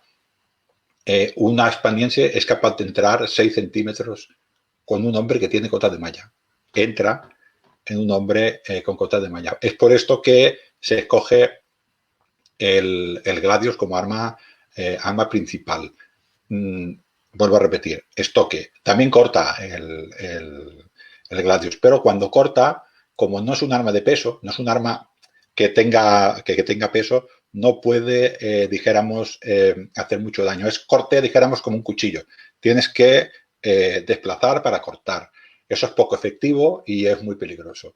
El escudo tan grande que se tiene, te cubres y tu objetivo es sacar, girar, meter y esconderte detrás de tu escudo. Y esta es la técnica legionaria. Cuando llevas allí tus 5, 6, 7, 8 minutos, recibirás una orden, cambiarás, te irás a la última fila y tu compañero será el que te tenga que suplir y entonces luchará. Y lo que ha dicho Sergio de los pila, de los dos pilum, pues vosotros tenéis que imaginaros dos cohortes que son 900 hombres con estos pila lanzando estas jabalinas a la cantidad de gente que le tiene que dar Pues cuando pensad que estos vienen corriendo, les caen los pilas y a algunos les dará, a otros no les dará, uno se frenará, el otro chocará. Pues cuando se ha producido esto, cae la otra andanada de pilas. Esto es un destrozo, ¿no? Después avanza la legión, pincho, pum, pincho, pum. Esto era la manera que tenían de luchar. Quizás se nos ha olvidado, ahora que me acuerdo, en la época republicana, al principio, los romanos tenían soquis, tenían socios, tenían aliados itálicos. Estos, ha dicho Sergio, que estos pasaron a ser miembros de las legiones, pero no se puede luchar solo con tropas de choque. Los legionarios tienen tropas de choque. Necesitamos otro tipo de tropas, que son los auxilia, ¿no? Que quizás se nos han olvidado, pero los podríamos introducir, Sergio, así por encima, para que veamos que siempre tropas de choque y necesitamos otro tipo de tropas especializadas en otro tipo, porque claro, si yo tengo 5.400 hombres acorazados, si yo me voy desplazando y los otros pueden correr y lanzarme flechas, me matan. Yo necesito un equilibrio y estos son los auxilia, que ya no son soki, ya no son aliados itálicos, sino que vienen de otra parte del imperio. ¿No, Sergio? Sí, correcto. Es una manera de introducir pues elementos que compaginen la fuerza de choque de la legión, porque es verdad, si no caeríamos en el mismo error que los griegos con las falanges, ¿no? Que tienen un tipo de tropa, pero son capaces de o incapaces de combinarlas para los momentos más críticos. Entonces, Roma se sirve de estos antiguos soki, que serán los auxilia, estas tropas auxiliares, que combatirán codo a codo con las legiones romanas, les harán de apoyo e que incluso con el paso del tiempo pues irán añadiendo tropas de origen autóctono que tendrán sus tipos o sus propias modalidades de combate, como a medida que vaya avanzando el imperio, pues irán añadiéndose pues jinetes sármatas, arqueros tracios, no sé qué, honderos baleares, etcétera, etcétera, ¿vale? Pero en este momento, pues los romanos pues tienen sus auxiliares, sus aliados, sus socios, pues como elementos también importantes en lo que es el combate, ¿vale? Ángel, llevamos 1 hora y 20 y todavía no hemos llegado a tiempos de Augusto.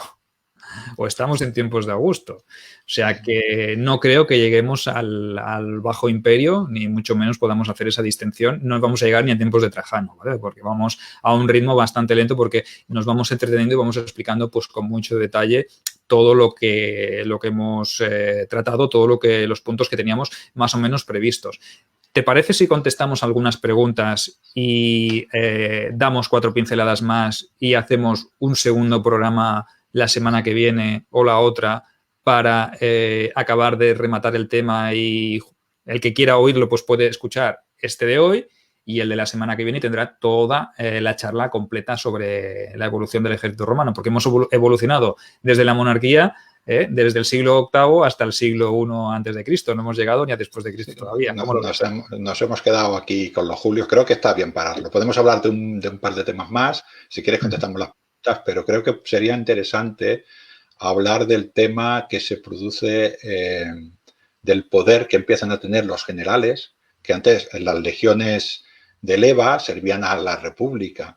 Y las legiones de este tipo ya en la época de entre Mario y Augusto ya no estaba tan claro quién servían, ¿no? Y el general tenía mucho poder y nos encontramos con prohombres como Julio César, como Craso, como Pompeyo, como Sila, como el mismo Mario. Y esto le dio otra dinámica a Roma. Si nos podemos ir un poquito más adelante, si quieres, solo para comentarlo, ¿no? La guerra de los 4 emperadores, que unos tenían unas legiones, otros formaban legiones. Quiero decir que es un tema que podríamos poner antes de avanzar y, como dices, contestar unas preguntas y el próximo programa empezamos ya con la estructura de la legión, por ejemplo, Flavia, por decir algo, en adelante. Vale, perfecto. Pues sí, hacemos un poquito de debate, ¿eh? Abrimos aquí una línea de debate que la abriremos tú y yo, obviamente. Os invitamos también a que participéis mediante las preguntas y finalizamos lo que es la explicación de la evolución del ejército romano, podríamos haber dicho monarquía y república, y el siguiente programa hablar del imperio, ¿no? Del imperio y del bajo imperio, ¿vale? Que también hay Te puedo hacer una pregunta, a ver. bueno, una pregunta, una petición. Tendríamos que sacrificar tofu a la triada capitolina a ver si somos capaces de acabar todo lo que nos queda en otro programa. Bueno, tú ya me lo has advertido, ¿eh? Tú ya me lo has advertido antes de empezar. Dice, ¿quieres decir que no nos hemos ido un poco diciendo que hablaríamos desde la monarquía hasta el Bajo Imperio? Pues sí, se nos ha ido un poco la olla, pero creíamos que éramos capaces, pero la realidad a veces supera la ficción y a la imaginación, ilusos que somos, ¿vale? Pero bueno, lo detenemos en este punto, hablamos un poquito sobre este tema de los ejércitos, y es que el concepto de ejército que sirve a la República cambia un poquito. Y ya lo has dicho tú, Ángel, aparecen grandes generales, el primero de ellos es Cayo Mario, porque se producirá un año o un siglo primero muy convulso de enfrentamientos a nivel interno, ya no solo con los enemigos externos, que los seguirá habiendo, obviamente, sino que dentro de la propia Roma, de la propia República, las estructuras políticas se tambalearán. ¿Por qué? Pues porque aparecerán personajes que quieren o que obtienen el poder absoluto, ya sea mediante dictaduras como fue Julio César, mediante triunviratos para repartirse el pastel, que hubo uno y hubo otro segundo, también fue tirano Sila, que Sila había sido el lugarteniente de Mario, todo lo que aprendió lo aprendió de Mario, pero luego acabaron enfrentándose en una guerra civil. Los partidarios, podríamos decir, optimates y los populares. Los optimates, que eran los del bando de los aristócratas, y los populares, en los cuales estaba Mario, pues que eran más del pueblo y para el pueblo, pero eso siempre entre comillas, hay que entenderlo. Pero sí que es verdad que los ejércitos pasan a ser más bien un bien particular, y los propios generales empiezan a costearse ejércitos de su propio bolsillo, ¿vale? ¿Y eso qué quiere decir? Lealtad absoluta. ¿No es así, Ángel? Sí, lealtad al general. Algunas veces fue relativamente bien, como a César o a Pompeyo. Otras veces no fue tan bien, como a Craso. Ya sabes que a Craso le tengo especial cariño, ¿no? Se montó su ejército y el hombre se fue a la Partia y allí se quedó, ¿no? Y como dices, yo leí un libro, creo que se llama Imperium, igual me equivoco, que hablaba sobre Quiquero, sobre Cicerón, ¿no? Y él cuenta allí la relación, como él va allí, que empezaba él como senador, y lo que dice es del triunvirato. Llegó Craso, llegó Pompeyo y llegó César, y dijeron, nos dividimos a nosotros la República, Imperio, llámalo como quiera, y se dividieron ellos y se quedaron tan pachos. Y al Senado no le hicieron ni caso. Y si el Senado hubiera dicho algo, pues se hubieran sacado las espada y hubieran dicho, bueno, pues entre todos tenemos 40 legiones, os vamos a apañar. Y pasó así, y pasó con Mario, y pasó con Sila, y esto realmente precipitó la República, y yo creo que la gente bastante harta, porque estamos hablando de Sila, pero luego Pompeyo y Julio César se liaron entre ellos, la liaron parda, pero es que luego Marco Antonio y Augusto también le liaron parda, así que empezaron guerras civiles prácticamente desde el principio de siglo hasta que creo que en el 33 o 32 antes de Cristo, creo que fue el 33, que cayó Marco Antonio y Cleopatra. Todos esos años son prácticamente guerras civiles romanas, ¿no? 31, Actium. Pues el 31. Septiembre del 31. Pues en el 31 esto es guerra continua, y estas guerras eran porque los ejércitos le juraban, creo que fue, no me quiero equivocar, creo que fue el mismo Sila, el que el sacramentum que se hacía al soldado, a la legión, juraba a Júpiter, juraba a Roma, juraba que daría su vida y juraba que obedecería sin abandonar el campo de batalla. Pues Sila añadió, y a sus generales. Esto ya nos da un dato, ¿no? Y entre Sila y Mario se lió una buena guerra. Luego Sila fue un dictador bastante duro, pero es que luego guerras y guerras y guerras. Y eso se produjo, pero esto ya fue prácticamente una constante hasta que cayó prácticamente Roma. Antes, yo no me acuerdo de ninguna guerra civil seria entre en las legiones que pertenecían a Roma, que eran hombres de leva. Estos soldados profesionales vivían de esto, y la verdad es que costó bastantes vidas, y los emperadores, cuando se veían con un ejército, automáticamente, los emperadores, perdón, no, los generales, cuando se veían con un ejército, automáticamente querían el poder, ¿no? De hecho, ¿cómo consiguió César el poder en Roma? Se presentó con el ejército. Correcto, correcto. Y este es podríamos decir, una cosa muy habitual en el siglo I, pero que marcará tendencias en el futuro, ¿no? Porque el que tenga el control del ejército, el que tenga la lealtad del ejército, podrá convertirse en emperador. Veremos a lo largo del imperio, cuando hablemos en la siguiente entrega, que habrá muchos personajes importantes que antes de ser emperadores fueron grandes generales y que contaron con el apoyo de las tropas para erigirse. Si no, el año de los 4 emperadores lo explicaremos con detalle porque fue un periodo muy convulso. Pero los 30 y pico años, 50 y casi 49, 50 años que dura el periodo de la anarquía militar, ¿qué es eso sino generales que se autoproclaman emperadores, que de 22 emperadores solo muere uno de muerte natural? O sea, imaginaros, ¿no?, lo que nos espera la siguiente entrega. Pero sí que es verdad que esta república, esta tardorrepública que hemos definido aquí o que hemos querido hacer mención, desde Mario, que impuso todas estas reformas que en teoría tendrían que traer ventajas, también supusieron o trajeron inconvenientes, ¿no? Como son estos, las lealtades y los poderes fácticos de los generales, ¿no? Un hombre como Pompeyo o como César, que habían mamado, habían vivido y habían sufrido la tiranía de Sila, porque César tuvo que escapar de Roma, tuvo que huir. Pompeyo se mantuvo leal a Sila pues porque le convenía en ese momento. Luego fue mandado a España para combatir a Sertorio, etcétera, etcétera, ¿no? Estos hombres, Ángel, te planteo yo la duda, ¿no?, la pregunta, que habían mamado y que habían vivido esta situación, fueron incapaces de volver al sistema anterior, que para mí ya estaba muerto, ese sistema, esa república ya no existía, y instauraron, o no aprendieron de sus errores, sino que vieron que Sila se autoproclamó tirano y ellos, en vez de intentar cambiar la situación, quisieron repetir lo mismo que hizo Sila en su día, que Sila murió de viejo, ¿no? Y César murió apuñalado, pero Julio César, en este caso, pues su aventura tenía sus riesgos y evidentemente entró con el poder de las armas, aunque luego perdonase a los senadores que se habían alzado contra él y que al final acabarían matándole. Otro error, ¿no? Otro craso error, ¿no? En este caso el de Julio César, pero ¿me entiendes, no? Un poco la paradoja de todo esto. Hombres que han sufrido la tiranía y que la han vivido y que han visto cómo la república se fragmentaba o se dividía o se rompía, han sido incapaces de reconstruirla y han instaurado sus propias parcelas de poder, repartiéndoselo en un inicio, aunque el final siempre, el poder repartido entre muchos hombres, sabes que no funciona. No, yo te lo respondería, cada hombre busca la felicidad o busca sus éxitos en el mundo que conoce. Y Julio César conocía ese mundo y ganó, y le ganó a Pompeyo. Si hubiera ganado a Pompeyo, yo creo que Pompeyo se proclama dictador 10 años seguidos, igual que Julio César. Es que no creo que hubiera habido ninguna diferencia y poco más, ¿no? Yo también me quiero imaginar que cuando Julio César, que era un general excelente, evidentemente, cuando él ganaba una batalla y aquellos miles y miles de hombres lo coronaban y le ponían su corona de laurel y lo vitoreaban y lo llevaban adelante, él que ya era romano y él quería éxitos por encima de todo.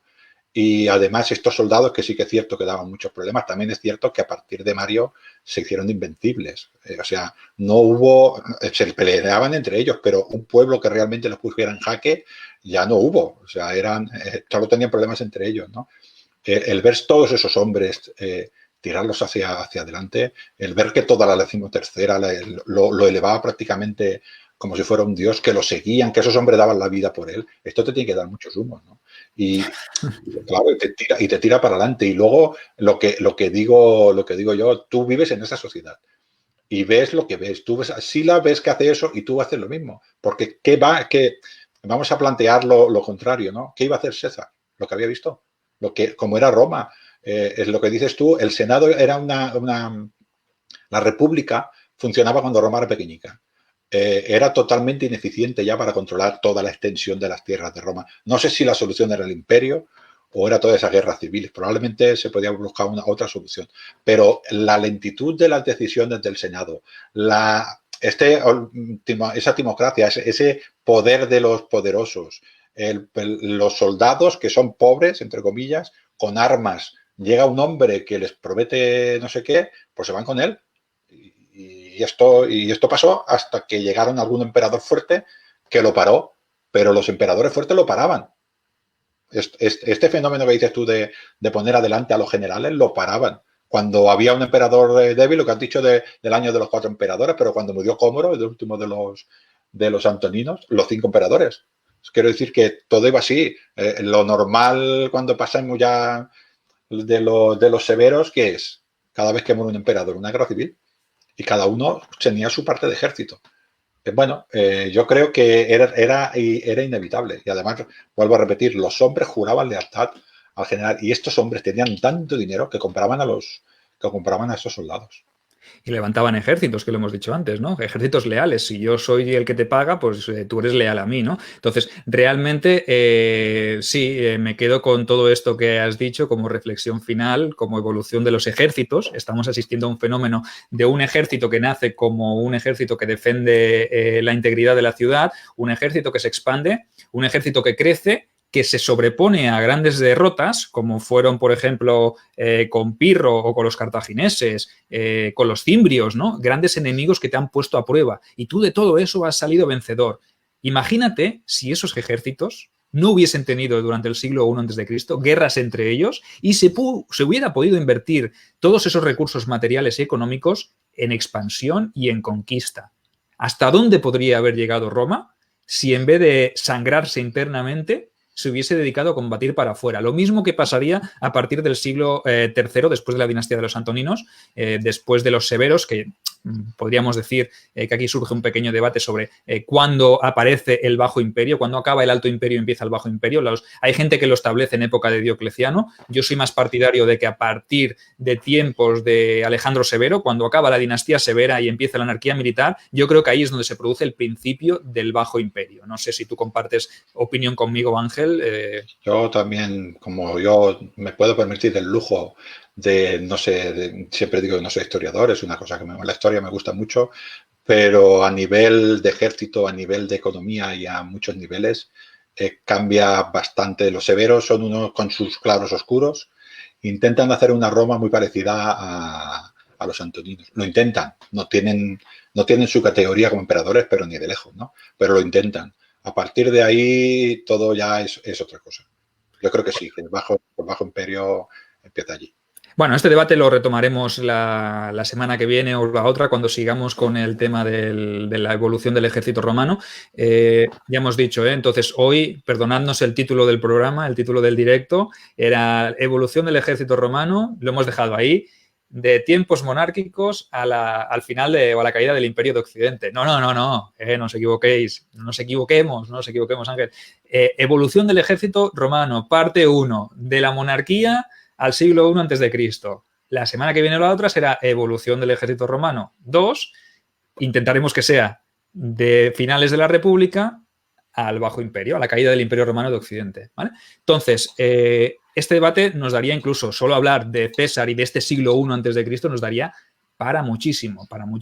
Y ya que estamos, pues hago un poco de spoiler y de promoción. ¿Qué te parece? Ya la semana que viene hacemos promoción de lo tuyo, que tus obras se encaben un poco dentro del periodo trajaneo, ¿no? De la época de los antoninos. Y si queréis profundizar en este final convulso de la República, por eso tenía, y te he corregido antes, discúlpamelo, el tema del 31 a.C., que era Actium, lo tengo muy fresco, pues porque realmente he escrito una trilogía que empieza justamente en septiembre del año 31 a.C., que es con la batalla de Actium. Si queréis conocer ese cambio o ese proceso de cambio, de transformación, ese paso de una república a un imperio, esa transición, siempre podéis leeros mi trilogía de las crónicas de Tito Valerio Nerva, recordad, Misiva de Sangre, El enemigo interior y La sombra de la conjura, que aborda muy bien este tiempo de paso de un régimen a otro. Aunque Augusto siempre dijo que era una república, que él era el primus inter pares, el princeps, el primer ciudadano, como le quieras llamar, realmente lo que estaba estableciendo él ya era una monarquía absoluta o con una línea dinástica, y el propio Senado le dio a él el poder. ¿Pero por qué? Porque tenía un elemento fundamental, las legiones. Las legiones, la clave. El imperio. Eso es.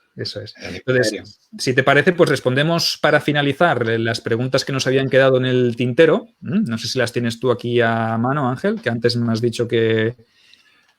Intento buscar por aquí. A ver.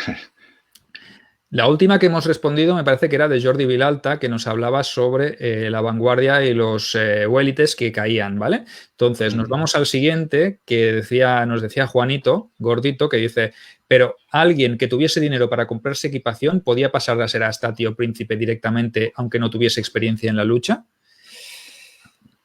Bueno, un Huélites que tuviera experiencia, pero que no hubiese conseguido dinero suficiente como para costearse una panoplia, pues evidentemente era una cuestión de rango social. El que tenía mucho dinero y tenía experiencia, obviamente, ya era un triario, ¿no? Ese era el que tenía más experiencia. El Astati pues, sería ese hombre de clase baja media que sí que podía permitirse una panoplia normal y ya no estaba con los Vélites. Y el Princeps pues ya era un poco de posición más elevada. Entonces, los dos conceptos van un poco de la mano. Según mi estatus social y según mi capacidad para obtener un recurso, una panoplia de calidad, pues yo podía estar en una o en otra línea de combate, ¿vale? La siguiente, para ti, Ángel. Después de cada batalla nos dice Aulus Iunius Silanus. Vaya, tenemos aquí un romano en toda regla, un silano de la gens Iunia, ¿vale? Porque es el trianómina, es el del medio, es el praenomen, nomen, el cognomen. El nomen es el nombre de la gens, ¿vale? Entonces, aquí un Iunio nos dice que si después de cada batalla se recogía el armamento de los caídos, tanto los romanos como los del ejército contrario, y si se incineraba a los caídos. Venga, esta para ti. Evidentemente, se quitaba todo lo vendible y si yo mataba a uno y tenía una espada mejor que la mía, pues claro, vendía la mía y me quedaba con la buena. Esto es, pero se ha hecho hasta hasta la Segunda Guerra Mundial. Se recoge todo lo que se pueda vender. En cuanto a incinerar a los caídos, a los soldados romanos que se incineraban, evidentemente, un soldado que ha muerto con honor, que ha muerto en batalla con honor, merece un entierro con honor y se le respetaba y se le honraba, evidentemente. Vale, ¿qué más? Roduto nos dice, míralo de otra manera, le responde a Maribel, la evolución y la lucha que ha hecho falta como para que ahora se olvide, jeje. Mírate sobre la caballería villana de Castilla. Bueno, entiendo que se refiere al tema de lo injusto que es la estratificación social o la clasificación social del ejército romano. Vale, pues miremos o mírate, Maribel, la caballería villana de Castilla que te recomienda aquí nuestro amigo Roduto. Fer nos dice, pues nada, una segunda parte para el Bajo Imperio. Pues sí, no, para el Alto Imperio y el Bajo Imperio, que no descartamos que sea una segunda para el Alto Imperio y una tercera para el Bajo Imperio. ¿Qué, Ángel? Pues es que si nos liamos en el Alto Imperio podemos ser, ¿no? Bueno, intentaremos aportar de las dos cosas, ¿no? Quizás podemos acortar un pelín, no, es igual, no prometo nada porque haremos lo que podamos. Nos dice Juanito Gordito que yupi, que la hemos vuelto a liar y que cómo mola esto. Bueno, pues nada, pues si les gusta, pues cuantos más programas hagamos, más debates abrimos, más tocamos los temas con amplitud y más les gustan nuestros video oyentes, que parece ser que no les ha acabado de desagradar la idea de que tengamos que hacer otra charla, ¿eh?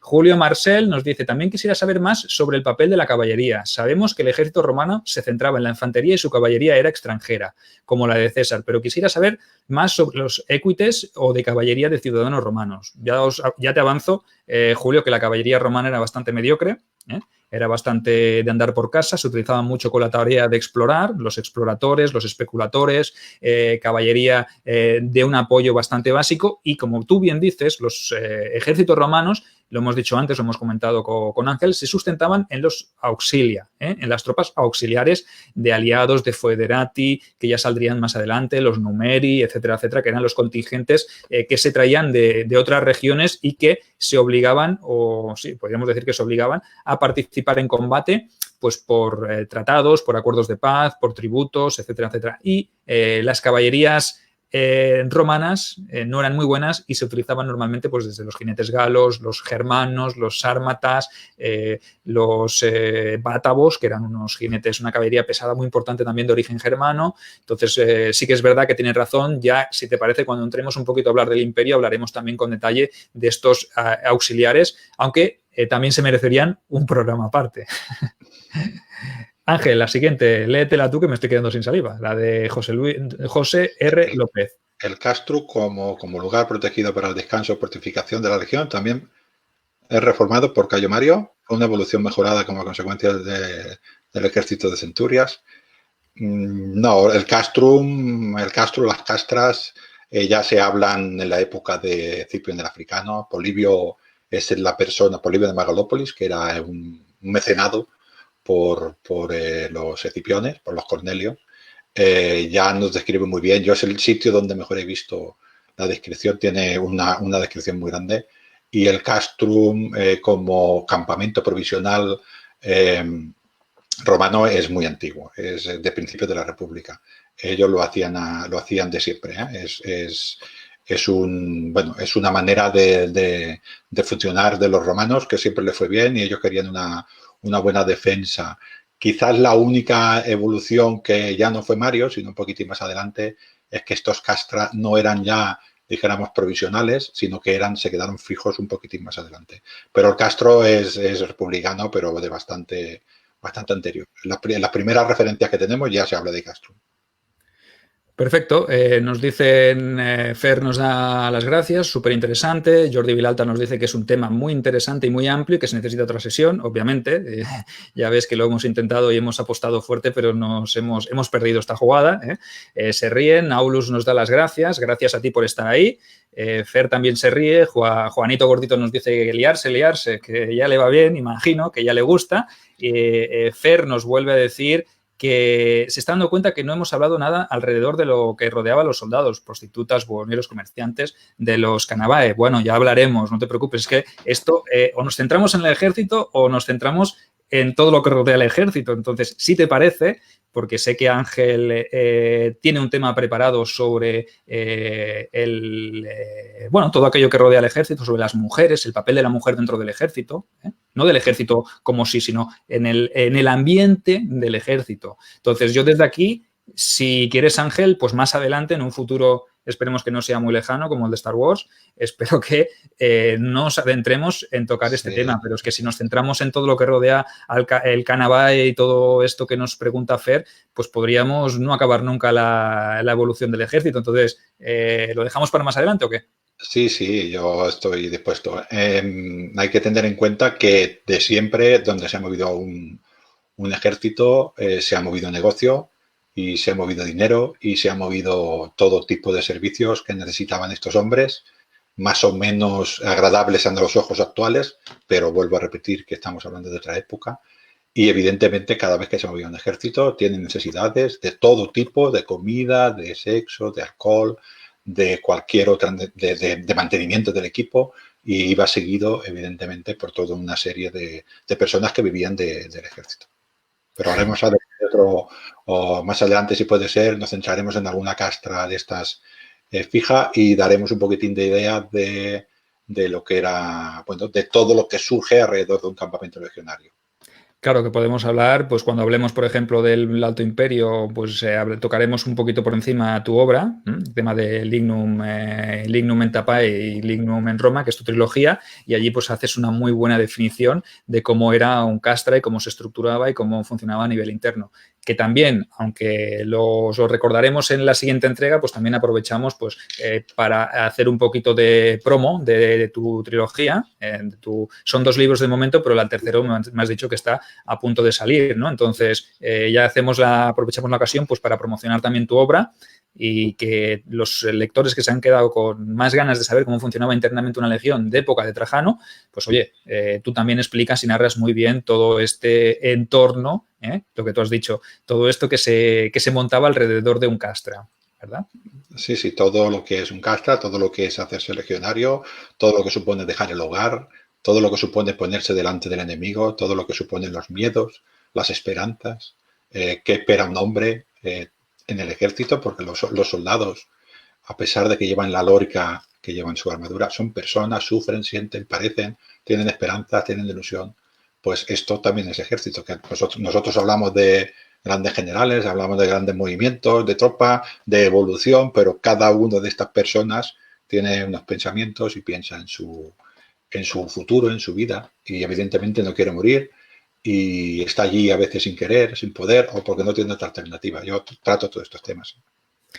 Bueno, pues Lignum en Roma, Lignum, Lignum en Tapae, Lignum en Roma, en el blog de Ángel, del Lignum en Roma, es el blog, ¿no? La página web que tienes, ¿no? Sí, sí. ¿Para qué vamos a cambiar? Si me va bien con Lignum en Roma, ya está bien. Perfecto, pues oye, nos dice Juanito que tampoco hemos hablado de la Armada. Pues bueno, también hablaremos. Venga, ya no estáis poniendo aquí deberes. Nos saludan. Maribel nos dice que muy ameno, que queremos más. Lo tendréis, no os preocupéis. Gracias, nos dice José. Ha sido muy interesante. Y Julio Marcel, pues también nos dice que muy interesante, que muchas gracias. Muchas gracias a vosotros. Muchas gracias por estar ahí, por ser leales. Somos vuestros generales, vuestros cónsules. Algún día levantaremos una legión con todos vosotros. Esperamos llegar a esos 5.000 para que Ángel tenga su legión de 5.000 y yo la mía de 5.000 y podamos tener un ejército consular, ¿vale? Entonces, quizá algún día podamos erigirnos en cónsules, porque si tenemos que ser emperadores, pues acabaremos enfrentados. Y eso no es lo que queremos, ¿verdad, Ángel? No, yo prefiero ser cónsul y poder consensuar lo que hacemos. Perfecto, pues oye, un placer para todos, para todos, un placer para nosotros haberos tenido con nosotros hoy. Os invitamos el sábado, recordad, el sábado volvemos a hablar de legiones, pero volvemos a hablar desde el punto de vista de la recreación histórica. Desde Barking Orients hablaremos con Ricard Job, que es el director de Barking Orients, el sábado a las 5:30. Ya os convoco desde aquí porque seguramente que no os lo querréis perder. Y la semana que viene o la otra, ya veremos cómo nos lo podemos montar, continuaremos hablando de la evolución del imperio, la evolución del ejército romano desde tiempos de Augusto, ¿vale? En adelante, a ver hasta dónde conseguimos llegar. Un placer, Ángel. Muchas gracias. Te veo en la siguiente. Ahí estaré con mi ejército consular. Un placer, pues a todos los que nos habéis seguido hoy, lo mismo, me despido de vosotros y el sábado a las 5:30 tenemos una cita, no os lo perdáis y sabed que esto lo podréis ver en diferido y el del sábado, si no podéis estar en el directo, pues también lo podréis seguir en diferido. Muchas gracias por la confianza, muchas gracias por la lealtad y nos vemos el sábado a las 5:30. Un saludo a todos.